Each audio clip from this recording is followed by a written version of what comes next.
morning and welcome everyone. Today is June 23rd, 2021. Some housekeeping matters before we begin our hearing today.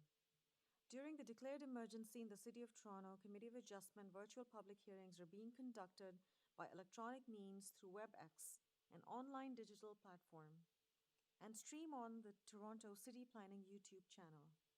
These measures are necessary to comply with physical distancing requirements and a provincial order that limits attendance at public gatherings. This will be a virtual public hearing, and participants who have registered in advance will be able to make their presentations to the committee using WebEx, an online event that is being moderated by city staff. Anyone wishing to view the hearing may do so by watching on YouTube. Participants who have registered in advance will be connecting either by their computer, a phone, or a tablet, or by telephone. All participants will automatically be muted on entry. When your item is called, each participant will be unmuted by the moderator, one person at a time. Only the committee members will be participating by video.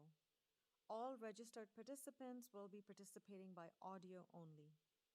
We ask that you mute all of your personal devices, including YouTube stream, when you're not speaking, to prevent transmission of background noise and minimize disruption to the meeting.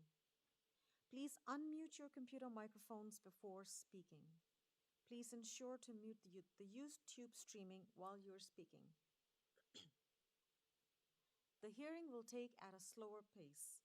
Each item will be stated and then a moment will be given to allow everyone to find their place.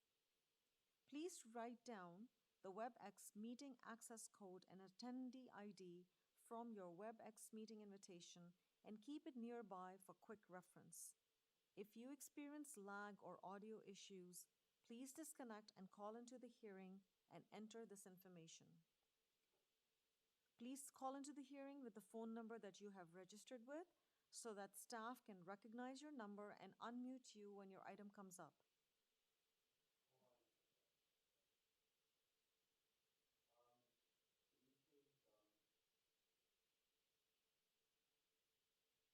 Through the chair, we're having audio issues in the room.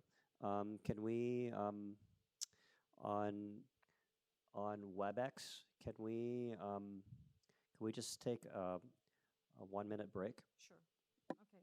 So we are having some technical difficulties with the audio. We will pause for a moment and come back and resume when the technical issue has been resolved. Thank you for your patience.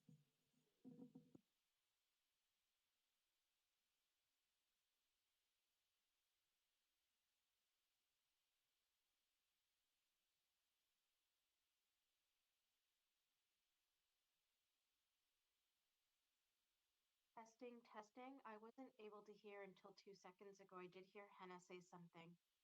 Can you guys hear me? Testing, 1, 2, 3, testing. Are you able to hear that? I can hear you, Amy. Thank you. Okay, I can hear that as well. Thank you. Amy, Hear Hannah earlier. Amy, can you hear me in the room? Yeah, I can hear you guys now. Thank you. Okay, great. I will check too. Can you hear me, Amy? Now I can, but I saw your light on before and I wasn't able to hear you. Okay. So, Hannah, what I would suggest is let's start the hearing again. Yeah, let's do it again just to make sure everybody can hear.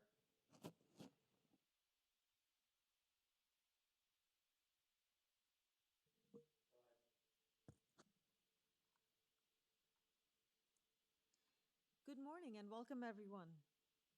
We apologize for the delay and the technical issues we're experiencing this morning. Today is June 23rd, 2021. Some housekeeping matters before we begin our hearing today. During the declared emergency in the City of Toronto, Committee of Adjustment virtual public hearings are being conducted by electronic means through WebEx, an online digital platform, and stream onto the Toronto City Planning YouTube channel. These measures are necessary to comply with physical distancing requirements and a provincial order that limits attendance at public gatherings. This will be a virtual public hearing, and participants who have registered in advance will be able to make their presentations to the committee using WebEx, an online event that is being moderated by city staff. Anyone wishing to view the hearing may do so by watching on YouTube. Participants who have registered in advance will be connecting either by their computer or a phone or a tablet app. All participants will automatically be muted on entry. When your item is called, each participant will be unmuted by the moderator, one person at a time. Only the committee members will be participating by video. All registered participants will be participating by audio only. We ask that you mute all of your personal devices, including the YouTube stream, when you're not speaking, to prevent transmission of background noise and minimize disruption to the meeting. Please unmute your computer microphones before speaking. Please ensure to mute the YouTube streaming while you are speaking to avoid any interruptions. The hearing will take place at a slower pace. Each item will be stated, and then a moment will be given to allow everyone to find their place. Please write down the WebEx meeting access code and attendee ID from your WebEx meeting invitation, and keep it nearby for quick reference. If you experience lag or audio issues, please disconnect and call into the hearing and enter this information. Please call into the hearing with the phone number that you've registered with, so that staff can recognize your number and unmute you when your item comes up. Before we begin a hearing, we acknowledge the land we are meeting on is the traditional territory of many nations, including the Mississaugas of the Credit, the Anishinaabe, the Chippewa, the Haudenosaunee, and the Wendat peoples, and is now home to many diverse First Nations, Inuit, and Métis peoples. We also acknowledge that Toronto is covered by Treaty 13 with the Mississaugas of the Credit and the Williams Treaty signed with multiple Mississaugas and Chippewa bands. In accordance with Section 45 and 53 of the Planning Act 1990 as amended, this meeting of the Committee of Adjustment for the City of Toronto is now called to order. The Committee of Adjustment considers applications for minor variances from the provisions of the zoning bylaw, permissions to extend or alter lawful non-conforming uses, and consents to create new lots. Today's hearing is divided into 3 time slots. First time slot starting now will deal with items 1 through 16.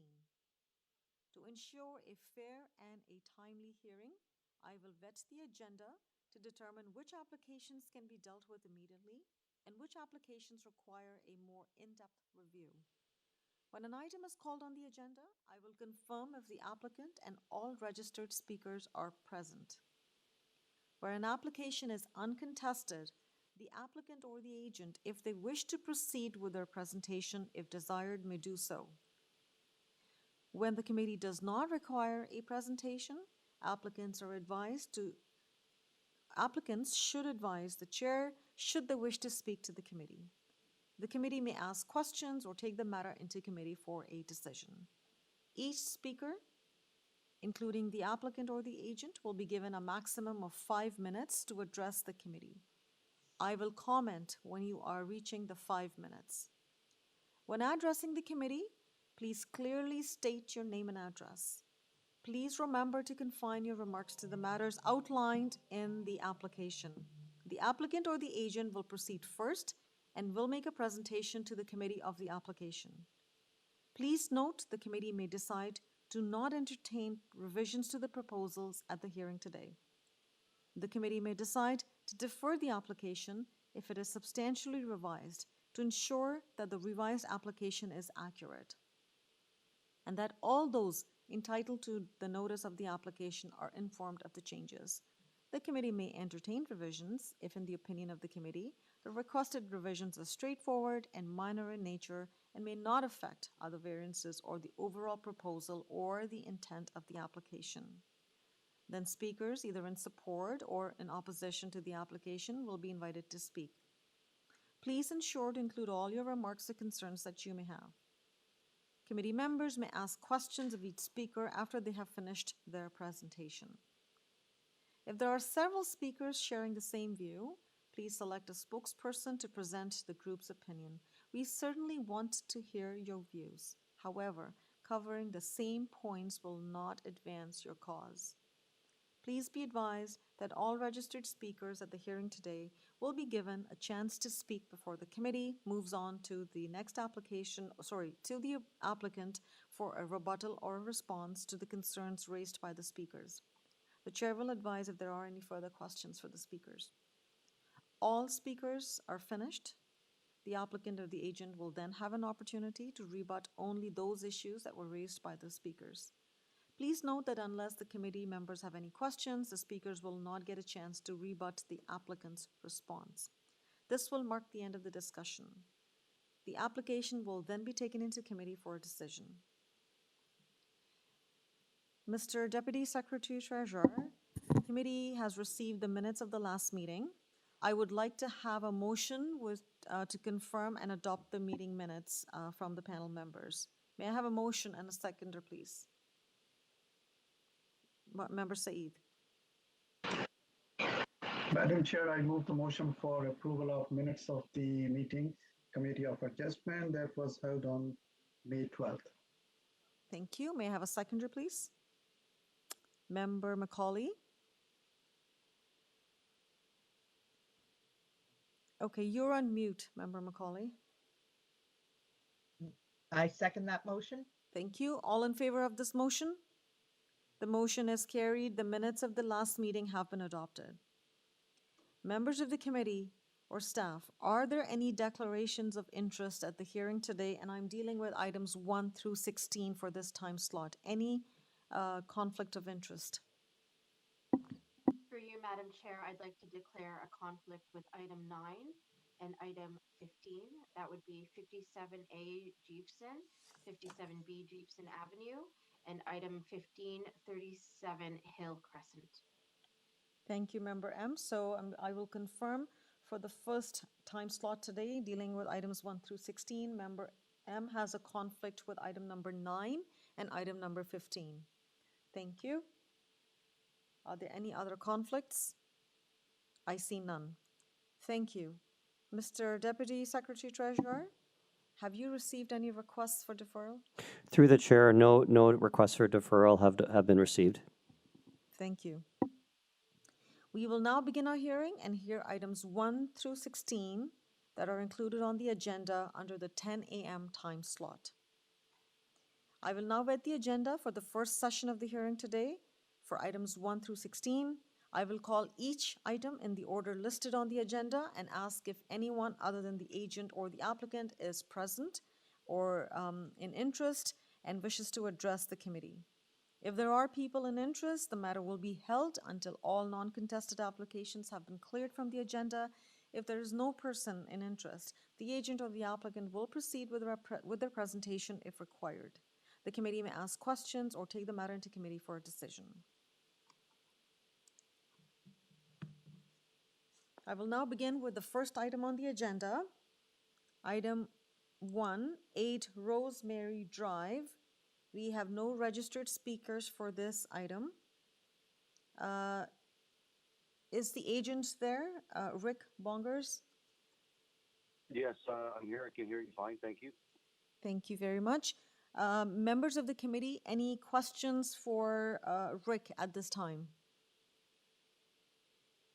Okay. Rick, would you like to present to the committee, or do you have anything that would you add before the committee takes the matter into decision? No, just that I feel the variance is in their nature. It's a suitable development of the property and appropriate for the neighborhood. Okay. All right. Thank you very much. Members of the committee, if there are no questions of the agent, may I please have a motion? Member Saeed. Thank you, Madam Chair. Madam Chair, the variance before the committee, I believe this is very minor variance. So I would like to move the motion for approval of item application number 1, and there are no conditions attached to that. All right. May I have a seconder, please? Member McKay. Madam Chair, second that motion to approve. Thank you. All in favor of this motion? Motion is carried. The application has been approved. Thank you very much. And Member McKay, I would like to point out that your video is off. Could you mind looking into that, please? Thank you. All right. We now move to item number 2. Item number 2 is for 33 Belly Haven Crescent.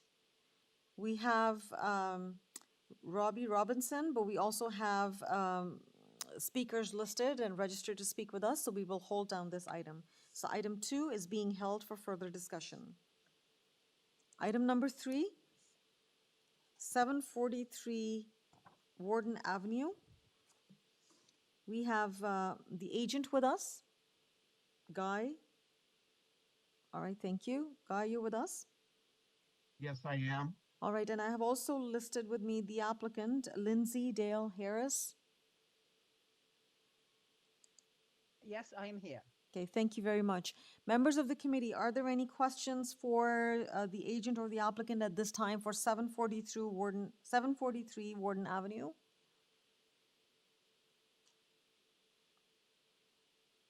I see none.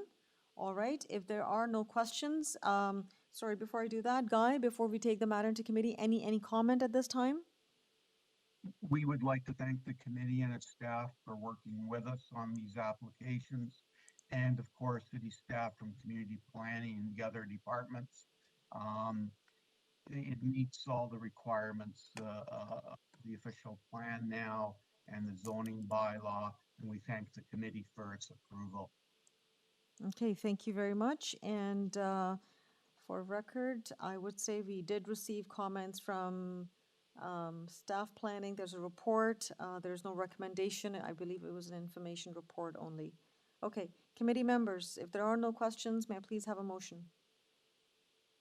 For you, Madam Chair, I'd recommend approval. I also note that there was transportation services comments, but no conditions. Thank you. Are there any urban forestry conditions? Just checking. There are none. Okay, all right. I see none. Thank you. So we have a motion on the floor to approve the application and there are no conditions. May I have a seconder, please? Member Saeed. Thank you, Madam Chair. I second the motion for approval. All in favor of this motion? The motion is carried and item number 3 has been approved and there are no conditions. Thank you.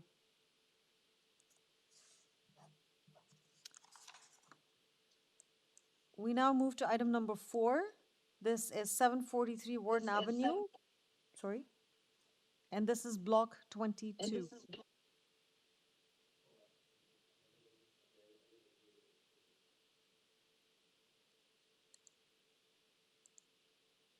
Okay, I'm going to repeat. I believe there was a bit of an echo. I will repeat.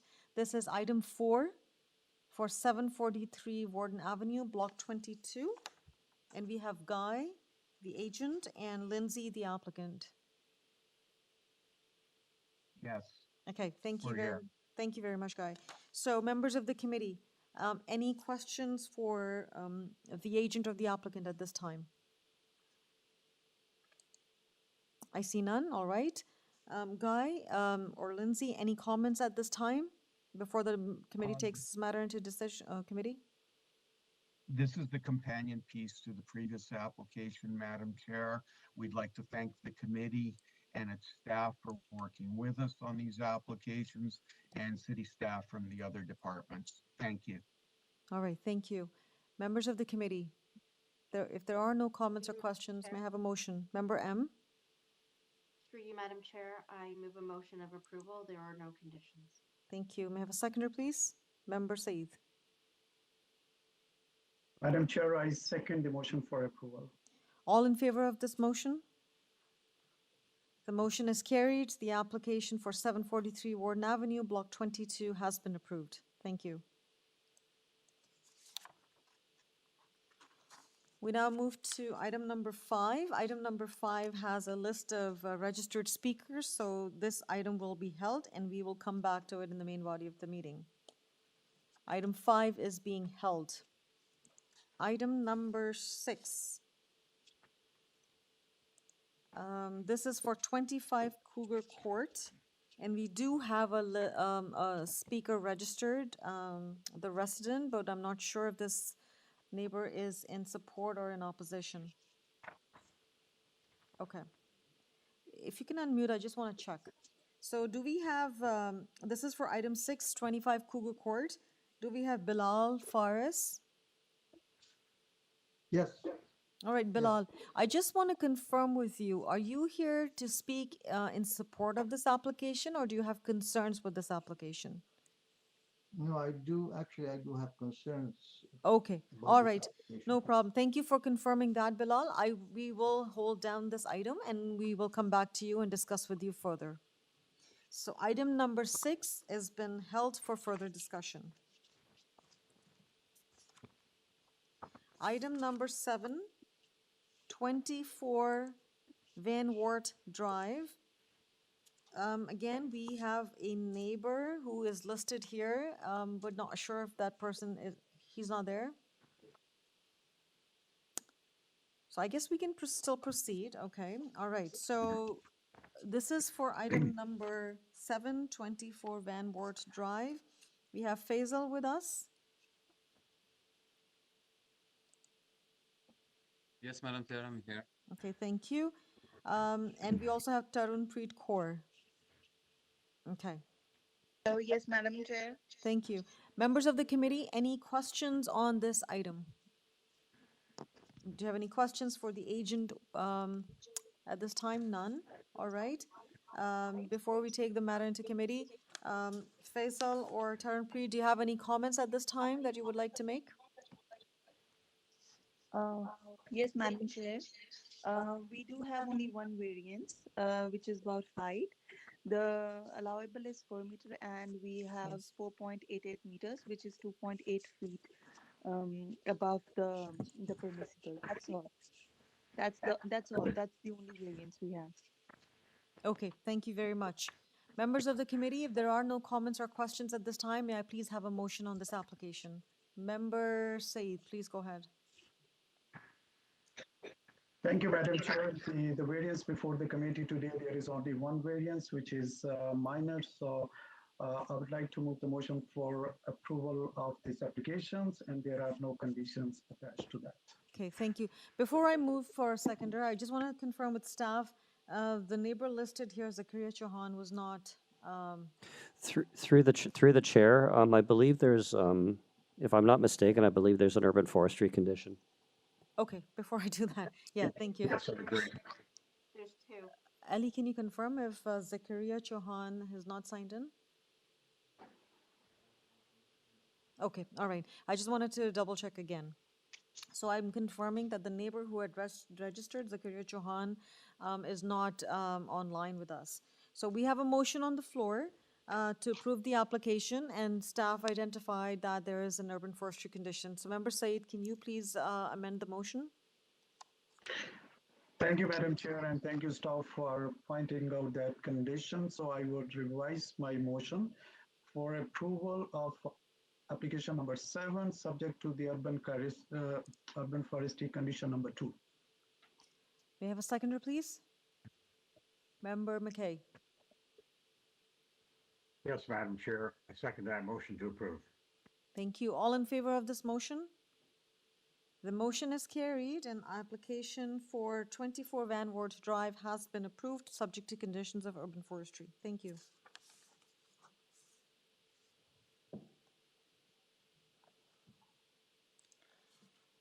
We now move to item number 8. Item number 8 is 217 Oak Ridge Drive. However, I see I have a list of registered speakers, so we will hold down item number 8 for 217 Oak Ridge Drive, and we will come back to it for further discussion. Moving to, I believe we can do 9A and 9B together. Through the committee, Member M has a conflict, so she's going to excuse herself. Yes, thank you for that. So Member Yes, M? I was just about to say that. Thank you. Thank you. So Member M has a conflict on item 9A and 9B, so we will, so she has excused herself. Members of the committee, just a question, we have 57A and B. Do you want to deal with it together or separately?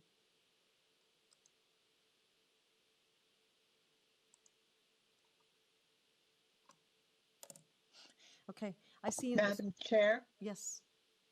I believe we should give a separate decision on both items. Um, There may not be any much discussion needed. Okay, all right, thank you very much.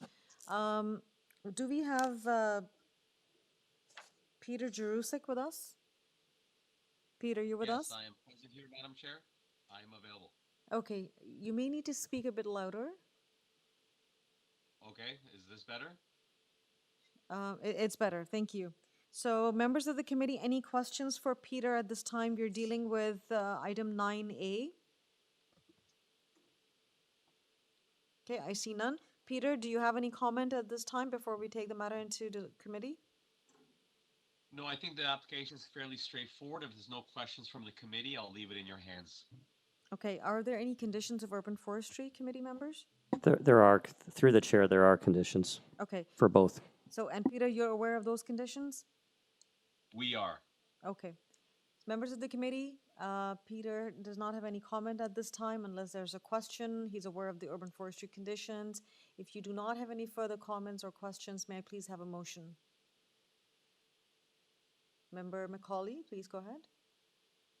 Thank you, Madam Chair. I recommend approval of this application. It appears to be minor and fitting with the area and recent development in that area.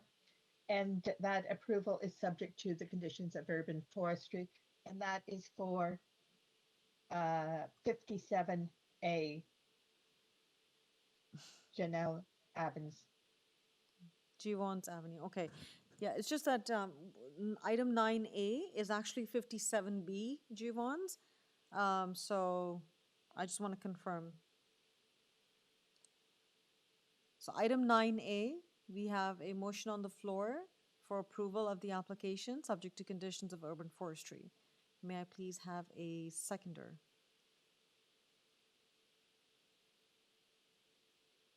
Member Saeed.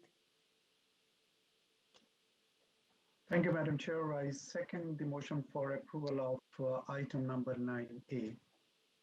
Thank you. All in favor of this motion? Motion is carried. Application for item 9A, which is 57B Givons Avenue, has been approved. Thank you. We now go to item 9B. Again, I believe it's quite similar in nature. Peter, do you have any comment at this time? It's identical except for the next lot. Yes, but I want to check in case there's something. Yeah, no, nothing's unique about this other lot. Is Okay. all similar variances. Okay, no problem, yeah, but you never know sometimes the nuances. So again, we have conditions of urban forestry here. And just for record, for both, we had letters of support as well as letters of opposition that we have, the committee has read. Now, committee members, any question or comment? If there are none, may I please have a motion? Member Saeed, please go ahead. Thank you, Madam Chair. Application 9B is very identical to 9A. So I would like to move the motion for approval of application 9B subject to the urban forestry condition 2 and 3. Okay, may I have a seconder, please? Member Macaulay? I will second that motion. Right, all in favor of this motion? The motion is carried. Application for Givons Avenue, 57B Givons Avenue has been approved. Staff, please. Through the chair, for the next item, item number 10, which is 4439 Lawrence Avenue East. I've been informed by and you may want to confirm this with the applicant, that the applicant will be requesting a deferral, but I just want to give you a heads up on that. Okay, this is the next item. That's correct. So we have a list of registered speakers here. So I would like to, let's move to item 10 and find out the purpose of deferral. So we now move to item 10. This is 4439 Lawrence Avenue East. And we have the applicant, Graham Barrett. Graham, you with us? Yes, good morning, Madam Chair, committee members. I can't hear you. It's very, very faint. Oh, I'm sorry. One moment. Just a second. Let me switch my audio setting here. Oh, Better? It's better. Is that better? Yes, perfect. Please go ahead. Oh, okay, good. Thank you. Yes, I had informed staff earlier that we would be requesting a deferral for this item this morning to consider the concerns being raised by neighbors in the multiple letters which were sent in. So that is what we would like to do. We'd like to take a look at that and revisit this at a later date. Okay, and this is for you to take an opportunity to review the concerns raised by the residents and work with them. Okay. All right, so members of the committee, you heard the applicant has requested or is requesting a deferral in order to review the concerns raised by the residents and perhaps work with them and resolve some issues. Are there any concerns with this request for deferral? Okay, I see none. If there are no questions or concerns with the request for deferral, may I please have a motion? Member Saeed. Thank you, Madam Chair, and thank you, ma'am, for you are considering to review the concerns of the residents, which is a good thing, and we appreciate that. Hopefully, you will be coming forward with good solutions in consultation with the residents. Madam Chair, I would like to move the motion for deferral of item number 10, final item. Okay, so we have a motion on the floor to defer the item. Seconder, please. Member M. I'll second that motion, Madam Chair. Thank you. All in favor of this motion? All opposed? Okay, Member McKay, were you in favor of this motion? Gary, I can't hear you. Please unmute yourself.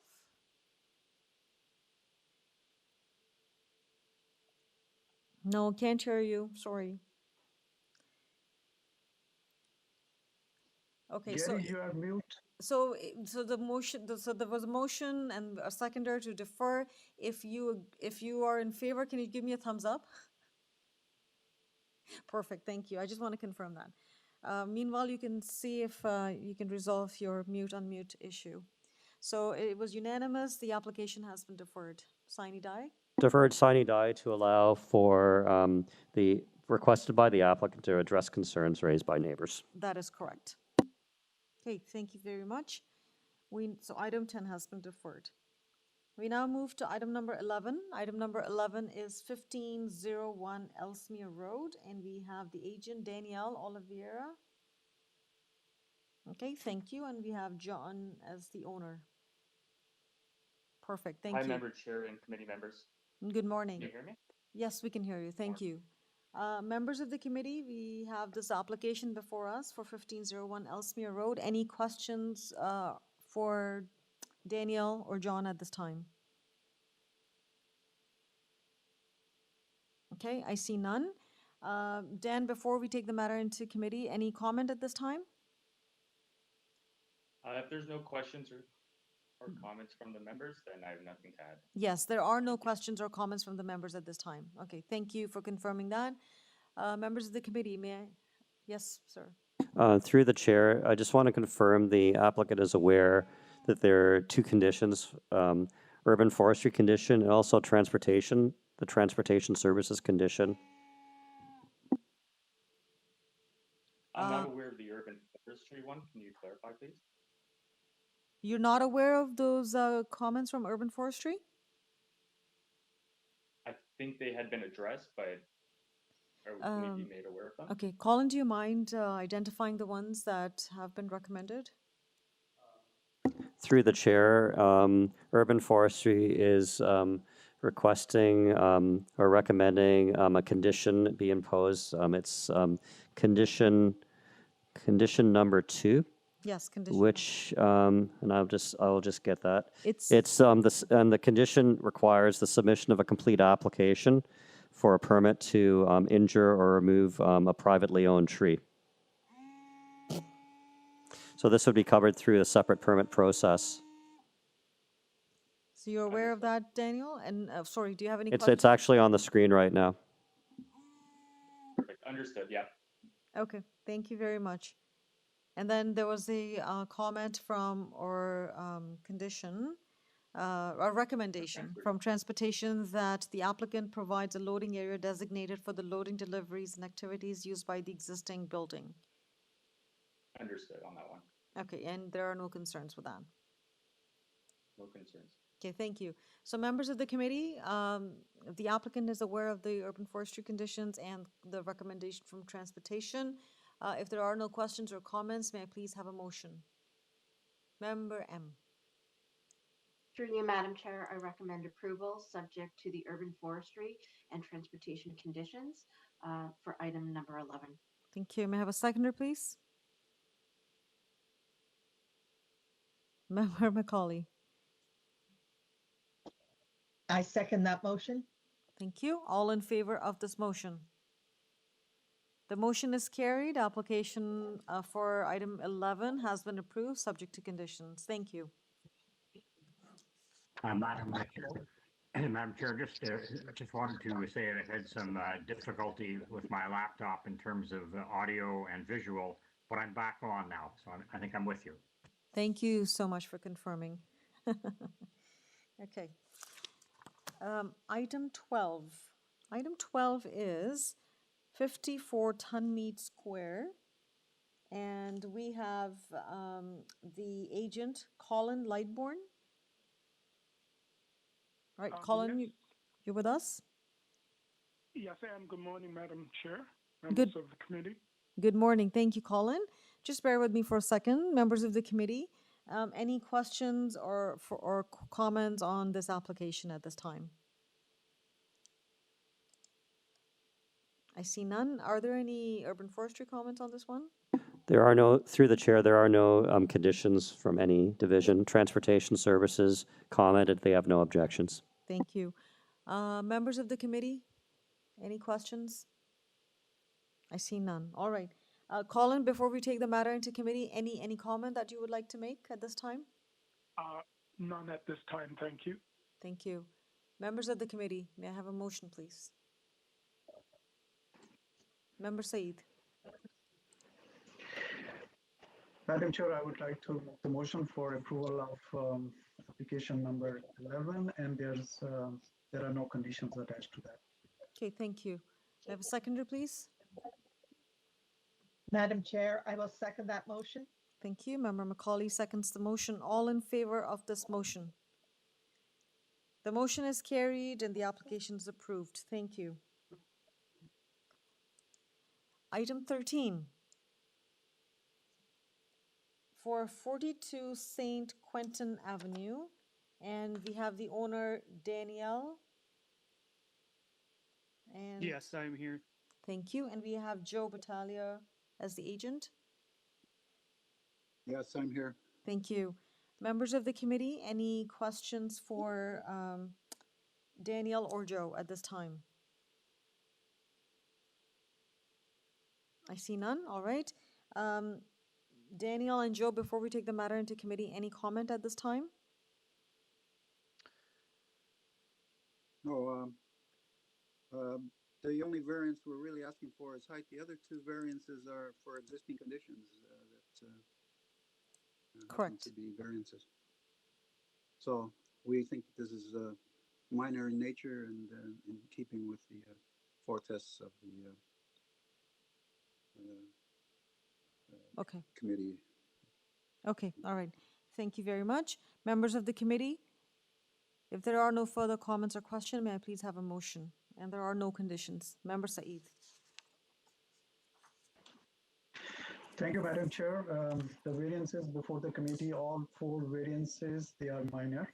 I would move the motion for approval of application number 13, and there are no conditions attached to that.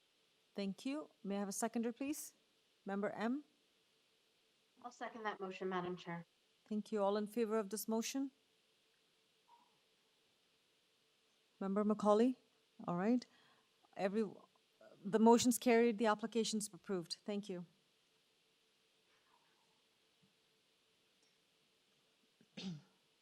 We now move to item 14. Item 14 is 27 Brenda Crescent. And I just want to confirm with staff, the two registered speakers here are the owners and not the neighbors, right? That is correct. Okay, thank you. Yes, you're right, it's the same address. All right, so do we have Andrew Trotter with us, the agent? Yes, I'm here. Thank you. Okay, thank you. And we have Muhammad Azad and Masouda Azad and Muhammad Hashim. They won't be speaking. They're not there. Okay, I just wanted to check because they were registered. Okay, so we have the agent here. Sir, are you aware of the community planning staff report and the condition that is being recommended? Yes, I got in touch with planning right at the concept of the project, and they actually, we long before they sent the report, we discussed this, and they had no objection to the variance. Correct. So they have no objection, but they're recommending a condition in the staff report. Do you have any concerns with that recommendation? Yes. No. That's their usual parking spot anyway, so. Yeah. Okay. All right. Perfect. Thank you. Members of the committee, any questions or comment? None? Okay. If there are none, may I please have a motion? Member Said. Thank you, Madam Chair, and thank you, Andrew, for giving your understanding for the community planning recommendations and conditions there. With that, I would move the motion for approval of application number 14 for approval, subject to the condition of community planning. Community planning staff report dated. Staff, yeah. Okay, so community planning staff report dated June 8th, there's a recommendation. So may I have a seconder to this motion, please? Member McKay. All in favor of this motion? Madam Chair, I will second that motion for approval. Thank you, Member McKay. All in favor of this motion? The motion, Member M? Okay. All in favor of this motion, the motion's carried. The application has been approved, subject to the condition. Thank you. Item 15, we have speakers registered to speak to this. So this matter is being held for further discussion. And the last item for this morning time slot, item 16 for 23 Silbury Drive also has registered speaker. So this item is also being held. That brings us to the end of our first time slot. We dealt with items 1 through 16.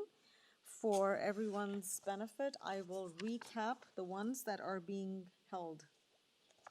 So the one that was held is item 2, item 5, item 6, item 8, item 10 was deferred, and then item 15 and item 16. Okay, thank you very much. Just give me a moment, I want to update my notes. We'll just take a few seconds here to hold. 2 is done. 4 is done. Hold. 6 hold. 7 is done. And 8. Okay, all right, thank you very much. So the first item that was held is item number 2. And we have Robbie Robinson as the agent. Yes. Good I'm morning. here. Good morning, Robbie. Thank you. Yes. Before we proceed, would you like to make a presentation at this time? Yeah, apparently there are some objectors on this particular application. Yes. Is that correct? Yes, so we have one registered speaker who's representing the Cliffcrest Scarborough Village SW Residents Association. So we'll bring them in, Cassandra, but right? sorry? That's Mr. Cassandra. Yes, that's Mr. Cassandra, Tom Cassandra. Okay? Yes. All right. So Okay, well, okay, yeah, I'd like to make a little presentation. sure, please go ahead. You have Okay. 5 minutes, please. Right. First thing I'd like to say is that the variance number 5 has been reduced from 8.08 meters to 7.04 meters. There was a subsequent zoning review done to the one that was submitted to the original application. Which one and is I that, sir? attached Could you this please repeat? Item variance number 5. Mm-hmm. Okay, Yes. it's been reduced from 8.08 meters, which is in the notice, to 7.04 meters, which is in the attached revised zoning notice that I sent with my brief. So here's the thing. The public notice that you see posted online on the screen is the Right. one that was circulated.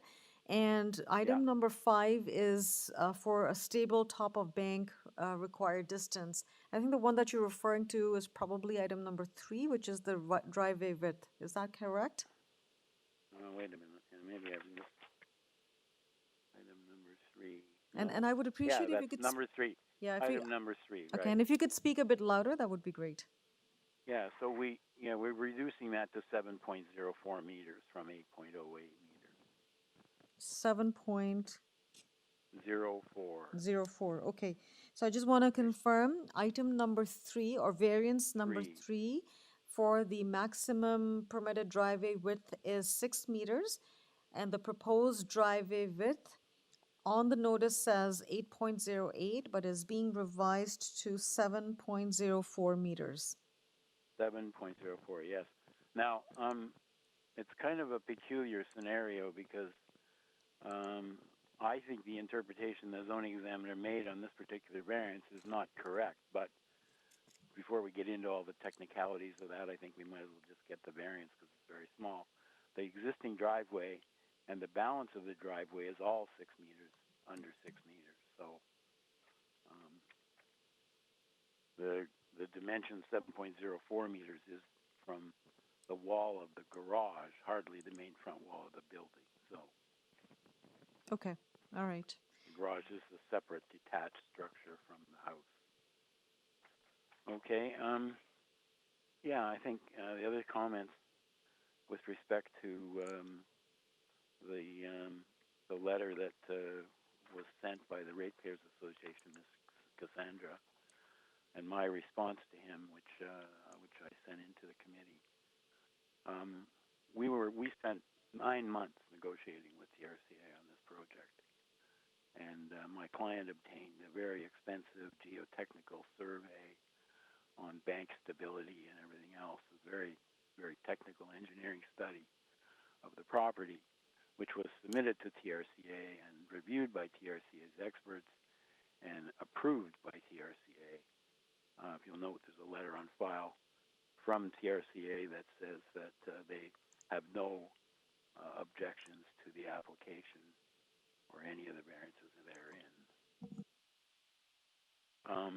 So Mr. Cassandra requested a copy of that technical report, and my client declined to provide that.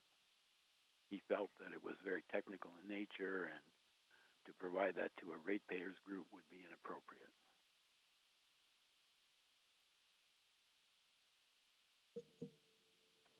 Okay. The new house. One other thing. The new house is basically sited over top of the footprint of the existing dwelling that's on the site, and the 5.5 meter setback to the top of the bank is an existing condition, and the corner of the new house is superimposed on that corner of the existing footprint. So we're maintaining that existing 5.5 meter setback from the top of the bank. All the other setbacks from the top of the bank comply with the 10 meter requirement.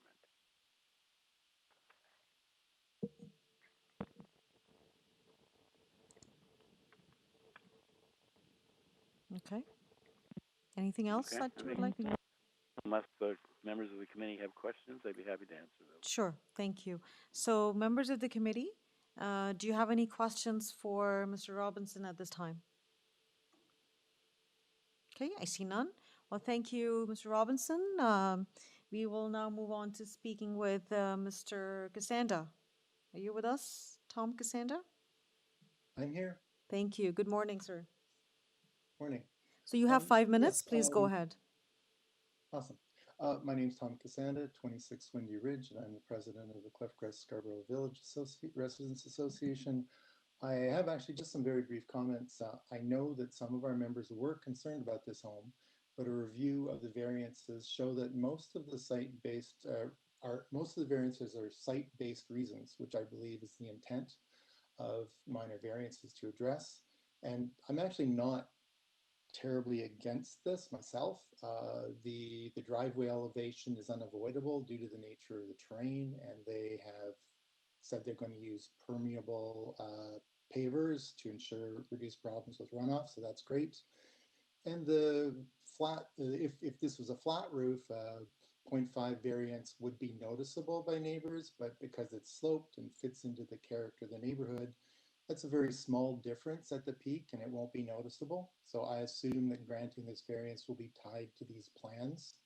I actually think the architect did a good job of preserving the privacy of the neighbor backyard by positioning the back deck, which they are asking for a variance for, but it's been placed back from the corner of the house, so they're not overlooking the backyard's neighbor. So those were all really good things.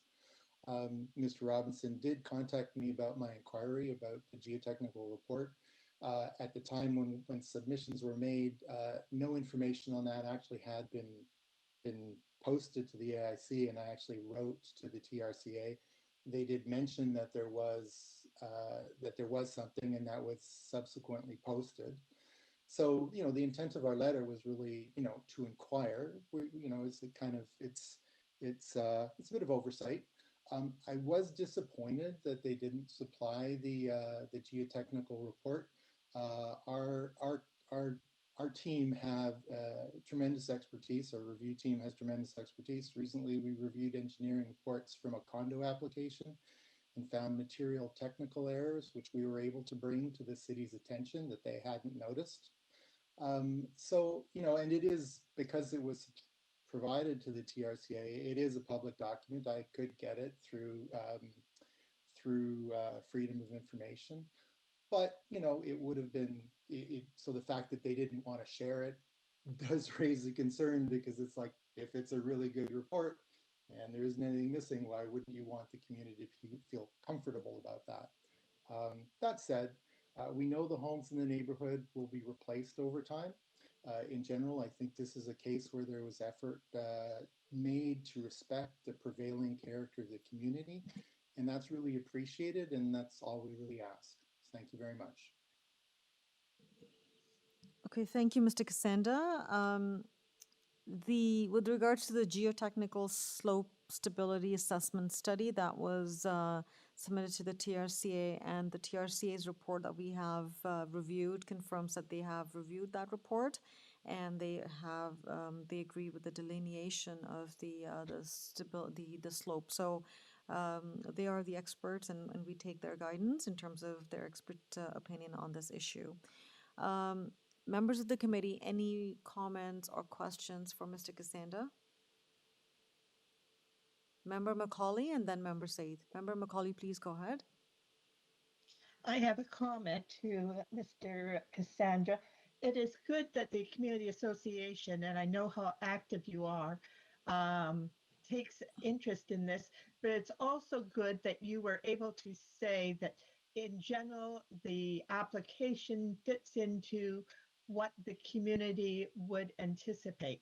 So I want to pass on my comments that the community association is not just a negative group, but also looks at some positive things. And I think that is appreciated. Thank you. I echo your comments, Member Macaulay, certainly. Member Said. Thank you, Madam Chair, and thank you very much, Mr. Cassandra, for your feedback, for your comments. And I'm looking at your letter. Actually, I reviewed it more than one time. One thing I just want to have your further elaboration on that. This two-story building is being constructed at the same place where the existing house is there.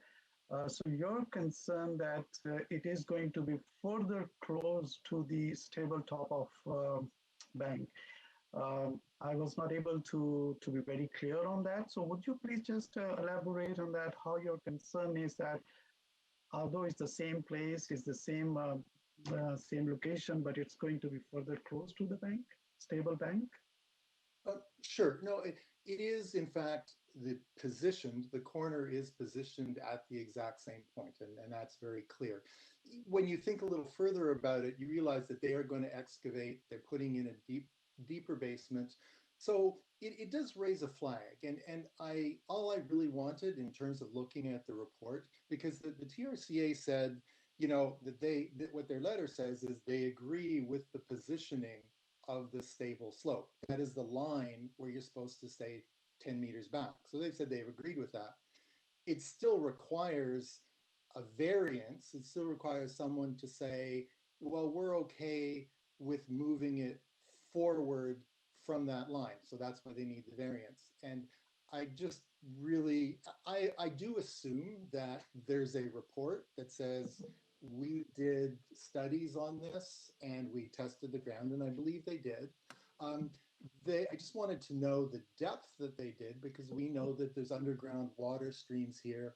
And it's just that when you look at the topology of the land, you see that there is a slight gully there.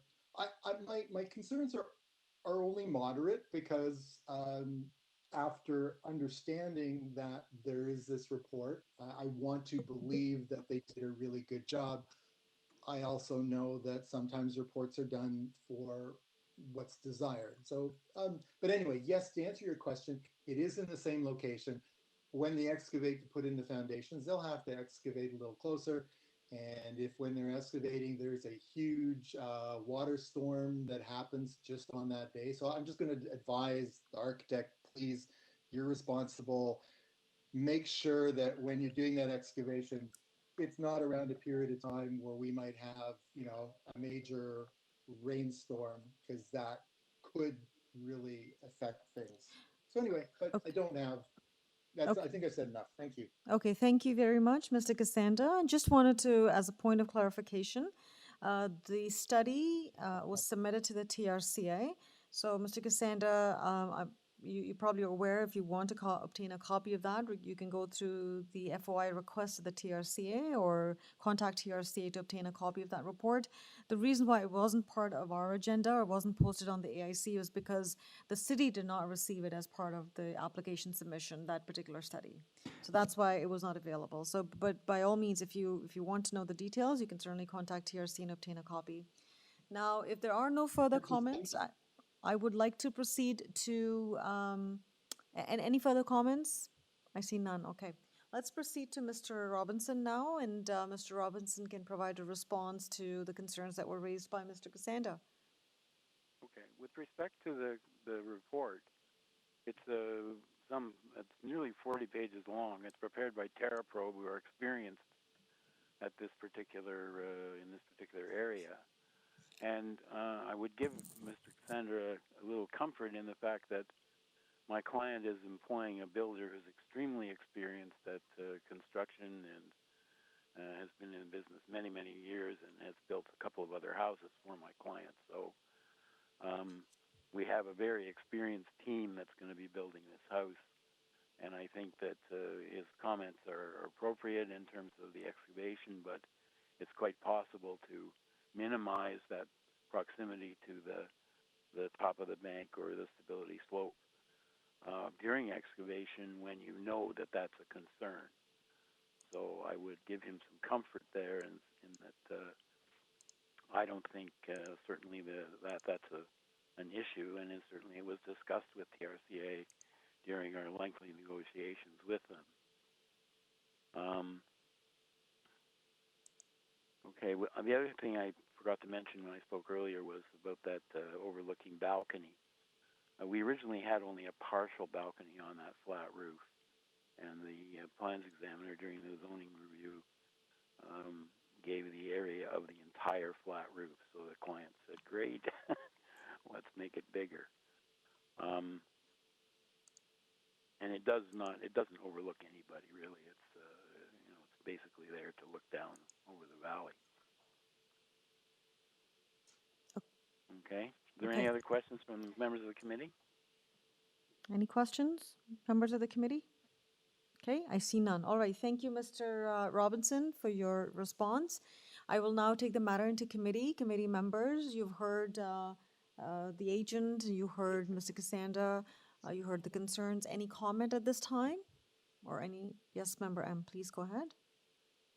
Just my comments are that, the community association representative had spoken quite eloquently, and, I applaud him from saying that the architect has done a good job in terms of trying to protect privacy. And from what I hear from his deputation is that it's mostly relating to the stable top of bank. I think he accepts that TRCA is okay with it. While he would have liked to see the geotechnical report, he understands why. And it's just more that, he wants to ensure that during construction, the things are done in a manner to further protect for that uh, stable top of bank. So otherwise, I do realize that all of the other variances in my mind are minor and do sort of meet the needs of the four tests. And we really do have to rely on our specialists being here, the engineering department and TRCA. So I'm personally supportive of this application. Thank you. Thank you, Member M. Any further comments? Okay, I see none. Please, if there are no further comments or questions, just want to kind of go back and recap that there was an amendment to the variance number 3, and the proposed driveway width is now at 7.04. That's being requested. So that was a slight amendment there, and I believe there are no conditions, no objections that we've received. So now, please, can I have a motion? Member M, please go ahead. Through you, Madam Chair, I recommend approval of the application subject to the modified variance number 3, and there are no conditions. Thank you. Thank you, Member M. May I have a seconder, please? Member Macaulay. Madam Chair, I second that motion. All in favor of this motion? It's unanimous, motion's carried, the application is approved, and there are no conditions. Thank you.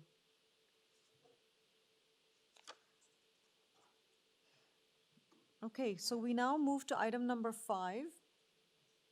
Item number 5 is for 197 Gray Abbey Trail. And I want to remind the applicant, the committee members and the applicant and all of those who are speaking today to please speak a little bit more slowly. We have a request for accommodation for closed captioning of the YouTube stream. Hence, if we talk at a slower pace, it would assist the closed captioning of the YouTube stream to assist our resident who has requested for accommodation. So I will not do the roll call, but I will just, to make sure, I guess it's a long list, just confirm to all those who are listening and registered to speak on item 5, 197 Gray Abbey Trail. We are starting this item. So we have Faisal Ahmed and Tarunpreet Kaur as the agent. Faisal, are you with us?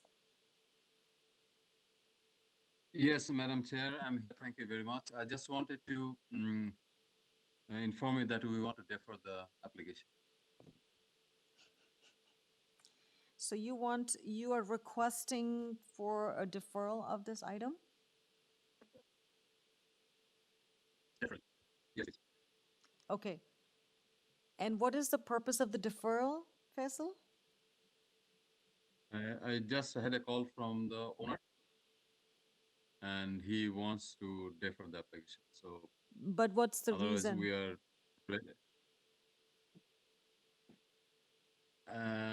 maybe he want to make other changes, revise the changes. So we want to sit with us again, and he said we want to defer the application. Don't want to proceed for today. Okay, so what I I'm didn't hearing... have a chance because sorry, I didn't have a chance to talk to him in details because we are in the hearing, so I didn't want to I had a chance to talk in details. Okay, the thing is that there's quite a long list of people who've taken their time of the day to come and speak. So if the purpose of this deferral is clear, then the committee would consider this. So could you just sort of solidify the purpose of deferral?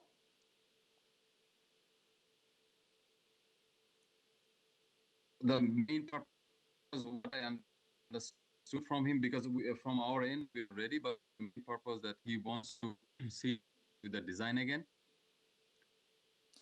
He wants to make other changes. Also, because the way.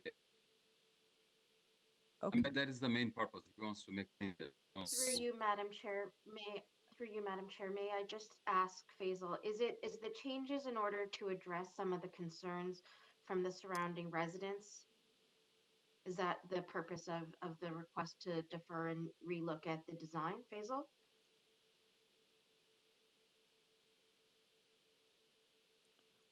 Okay.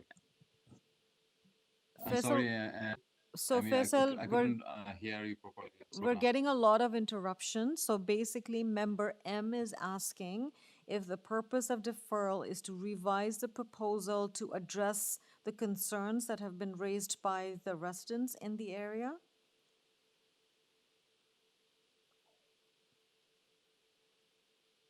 Yes. Okay, so the purpose of the deferral, as just indicated by the agent, is to give an opportunity to revise the proposal to address some concerns that have been raised by the area residents. So members of the committee, we have the request for deferral before us. The purpose has been stated. Any comment or question at this time? Member M. Through you, Madam Chair, no comments or questions. I don't know whether Member Saeed has any, but in light of the rationale for request to defer and the amount of residents here to speak, I think that this is a good opportunity to allow them to go back, and then it will allow proper notification to all of those members of the public as to what those changes are. So I'm supportive of this deferred request. I Member do Saeed? agree. I do agree with you, Member M, because we did receive some changes, revisions to the notice this morning. Before I do, Colin, I'll just have to go to Member Said. So Member Said, you had raised your hand. You had any comment? Thank you, Madam Chair. Yes, I have a comment, and for Faisal, actually. Faisal, the purpose of deferral is clear. Thank you very much for that. You are trying to improve in the interest of the better communication and consultation with the neighbors. But I believe the timing of this deferral is not that much appreciated at this point of time when I see there are 5 speakers listed there and 1 from the community association. I will support this deferral at this point of time, but my opinion will be that the timing of the deferral should also be very important for us, not for us, for all those who are joining at this moment at the YouTube and speakers especially. So I would say we should also consider this thing, maybe in future, the timing of deferral is also very important. Thank you. You certainly raise a very good point, Member Said, when the number of people, and I would just want to clarify, it's more than 5 for sure. I have at least a page and a half of speakers here. So I think it's important for all those who are listening and the applicants and the agents to give residents and staff and the committee enough time to be able to appreciate the request for the deferral and the purpose of the deferral. So that's a good point. Colin, you had a comment. Through the chair, I would also ask the applicant if modification, ideally, the modification should be completed before public notice is issued. So it's very clear to the members of the public, to staff and the committee members what variances are being requested, because it's very confusing tracking any changes after the fact.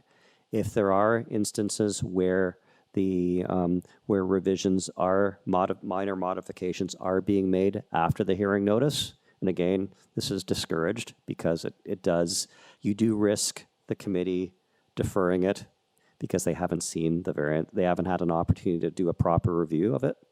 But in the cases where there are modifications after the public hearing notice has been issued, but before committee makes a decision on it, what I would suggest is that you take the public hearing notice and you use that as your base and you provide strike-throughs and revisions right on that notice. So it's very clear to all people who are reviewing it what variances are being modified.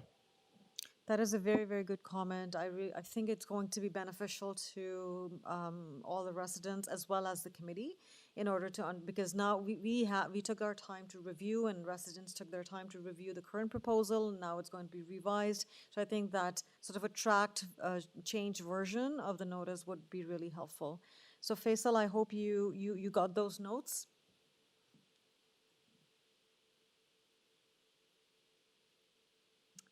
And have we lost him? Sincerely apologize. Hello? Yes. Can you hear me? We can hear you, but it's very No, choppy. I'm here, Madam Chair. Can you hear me? No, we cannot hear you. Hello? Yes, please go ahead. I can hear you, but I'd like to sincerely apologize for this inconvenience. We didn't have really that intention to defer, but for some reason we have to. And we made notes of the advisory comments. Can you hear me, Madam Chair? Yes, yes. I don't want to interrupt you, but we can certainly hear you. Okay. Okay, thank you. So yeah, again, we are really sorry about that, and we made all the notes of the advisory comments from Member Said, and yeah. Okay, great. Thank you for acknowledging that. On this note, that's okay. Things happen, but I think it's just good practice going in the future that we give enough time and sort of lay it out more professionally. So at this point, I would now move to the committee members. Committee members, if there are no further comments, may I please have a motion? So I saw Member M's hand first, unless Member Macaulay, you had a comment? Okay, all right. Member M, please go ahead. Through you, Madam Chair, I recommend deferral sign die on this application. Thank you. Member Macaulay, please go ahead. I will second that motion. Thank you. All in favor of this motion? The motion is carried unanimously and the application has been deferred sine die. Thank you for all those who had registered to speak with us, and hopefully this would result in a better proposal and something that works for everyone. We now move to item number 6. Item number 6 was held. This is for 25 Cougar Court. And we have with us John Houghton. Yes, that's correct. Thank you. Good morning. You have me. Good morning. Thank you, John. Good morning, Madam Chair. Good morning. Just stay with us for a moment. And we have Bilal Faris as the resident. Perfect. Okay. So we will start with John. John, good morning. Would you like to make a presentation to the committee on your application? Yes, I would love to. Thank you. And I promise it will be less than 5 minutes. Okay. The timer is on the screen for your benefit. And no deferrals. Okay. Thank you. Please go ahead. You have 5 minutes. Thank you very much. Well, good morning, Madam Chair, committee members, and staff members. My name is John Houghton. I'm an architect, and I'm the applicant, and I'm unmasked and unmuted, I hope. And the address is 495 Davenport Road for me. So I'm representing Starlight Investments, the owner of the property. And it's your file, also known as item 6 on your agenda. If you want the file number, A003-3132 SC. The story starts with our client purchased this 20-story apartment building back in 2018. On the ground floor, there's a rental office of about 495 square feet, which they want to convert into a one-bedroom apartment unit. The building office is being moved to a new location off the lobby as part of the pending renovation. So we're going to take an office put it into the lobby area and take that former office and make it into a one-bedroom unit. One small bedroom unit in a big high-rise building. In order to make this proposal work, there are 4 zoning variances required, as identified in the PPR 20, and that's long number, prepared by Candace Mendes, zoning examiner of the City of Toronto. And there are 4 zoning variances that we're seeking permission. Number 1, maximum number of units permitted on site. Variance number 2, request bike parking spaces. Variance number 3, tenant parking spaces. And variance number 4, percentage of the total parking spaces located underground. Our approach. Here's a brief explanation, we promise. For variance number 1, the maximum number of units permitted on the site, our proposal would add 1 unit to the building, creating a total of 237 units. The required lot area is 237 dwelling units, is 14,220 square meters. The existing lot is less than that, 13,762.9 square meters, which would only permit 229 units. As you can see, the lot is even smaller than required for the existing number of units, which we understand was dealt with through a previous committee of adjustment hearing by a previous owner and a previous architect. That was back in 2016. Therefore, we must request this variance in order to proceed today. Variance number 2, bike parking spaces. As confirmed by Candace Mendes, zoning examiner, we are required to provide 1 long-term indoor and 1 short-term outdoor bike parking space to comply with Chapter 230 bicycle parking regulations. As there's no space for bicycle parking in the building, there's only 1, and only 1 would need to be provided. We are applying for this variance. Variance number 3, parking spaces. We are required to provide 1 tenant parking space per residential unit. Thus, we would need 237 parking spaces to proceed with this proposal. Our proposed parking count is 233. Therefore, we are short 4 parking spaces. No spaces can be provided in the underground garage. There's no further space, and none can be provided above ground, short of redoing and extending the parking areas, thereby reducing the green space. Currently, the building has a small excess of tenant parking spaces.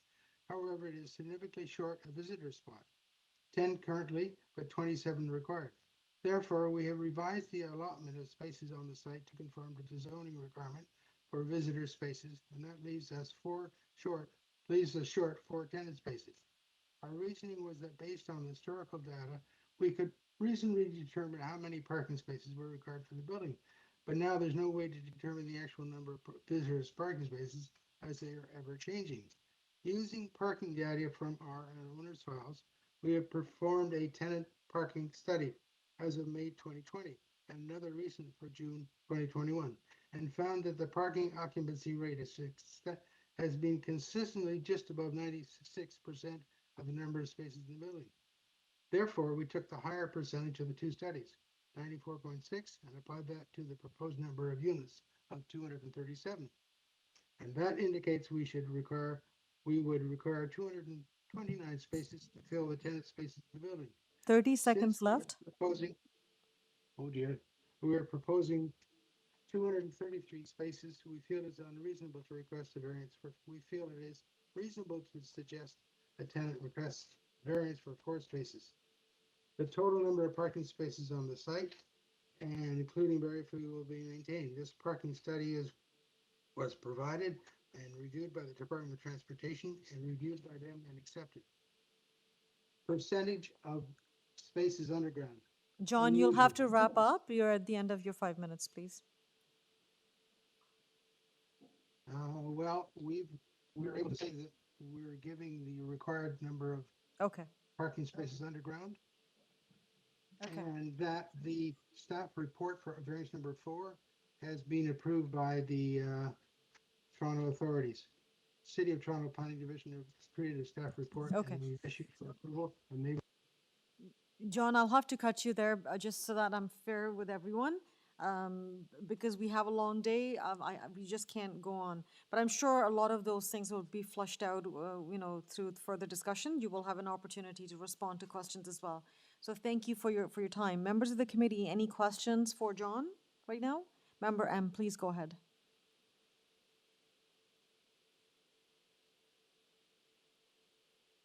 Through you, Madam Chair, I would just like to make sure that Mr. Houghton is aware of the community planning requirements, because we do note that there is an outstanding indoor amenity space that was not provided through the previous applications from 2012. And I just want to understand what is being done to secure that condition. We had read that there was a letter of credit. I just wanted to ensure that is agreed to and in the process. Thank you. We are aware, and we're making provisions for those amenity spaces. Okay, and a letter of credit has been issued to the city? I believe it will be issued to the city. Okay, if we could just double check the conditions, I want to ensure that there is, because if the letter of credit has yet to be secured, let's see here. Okay, yeah, that is a condition. Thank you, Katrine, for pulling that up. So I'm just wanting to ensure, John, you are aware of all 5 of these conditions. Yes, I am. I've read them. Yes, I understand. Okay, thank you. And we will comply with that for you. Thank you. You have my personal promise. Okay, thank you very much, John, for that. Member Said, please go ahead. Thank you, Madam Chair. And Mr. John, a short question. Thank you for acknowledging that you are aware of the community planning report.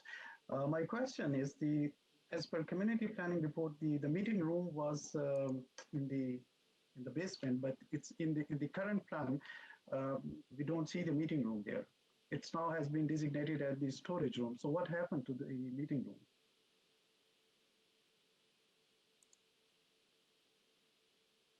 To the committee for approval for additional space. Could you repeat that, John? We couldn't hear you properly. I'm sorry.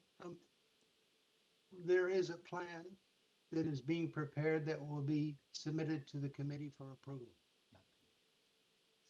To the city. To the city, yes, okay. So there Yes. will be a plan that will be submitted to the city for approval, and I believe that is one of the conditions in community planning staff report. Yes, it is. Yes, along with landscape. So we're submitting that too. Correct. The So, landscape plan. yeah, so member states, condition number 1, prior to the issuance of a building permit, the owner shall submit a detailed floor plan showing the indoor amenity areas, including furnishings and fittings, to the satisfaction of Director of Community Planning. And then we also have other corresponding conditions as well. Yes, related to landscape and outdoor planning. Yes. Correct. Does that? We will fulfill those requirements. Okay. Those were prior conditions on your prior approval, and we were the architects now with the new client, new owner, and we're going to fulfill all those requirements. Perfect. Thank you very much. Member Said, is that satisfactory? Thank you, Madam Chair, and thank you, John, for acknowledging and clarification on all these conditions of landscaping and amenity spaces and other conditions mentioned by the community planning. So with that, I'm satisfied over that. I am willing to support the application. Okay, thank you, Member Said. Member Macaulay, please go ahead. Just a question of clarification. I understand that the amenity space was to be in the basement.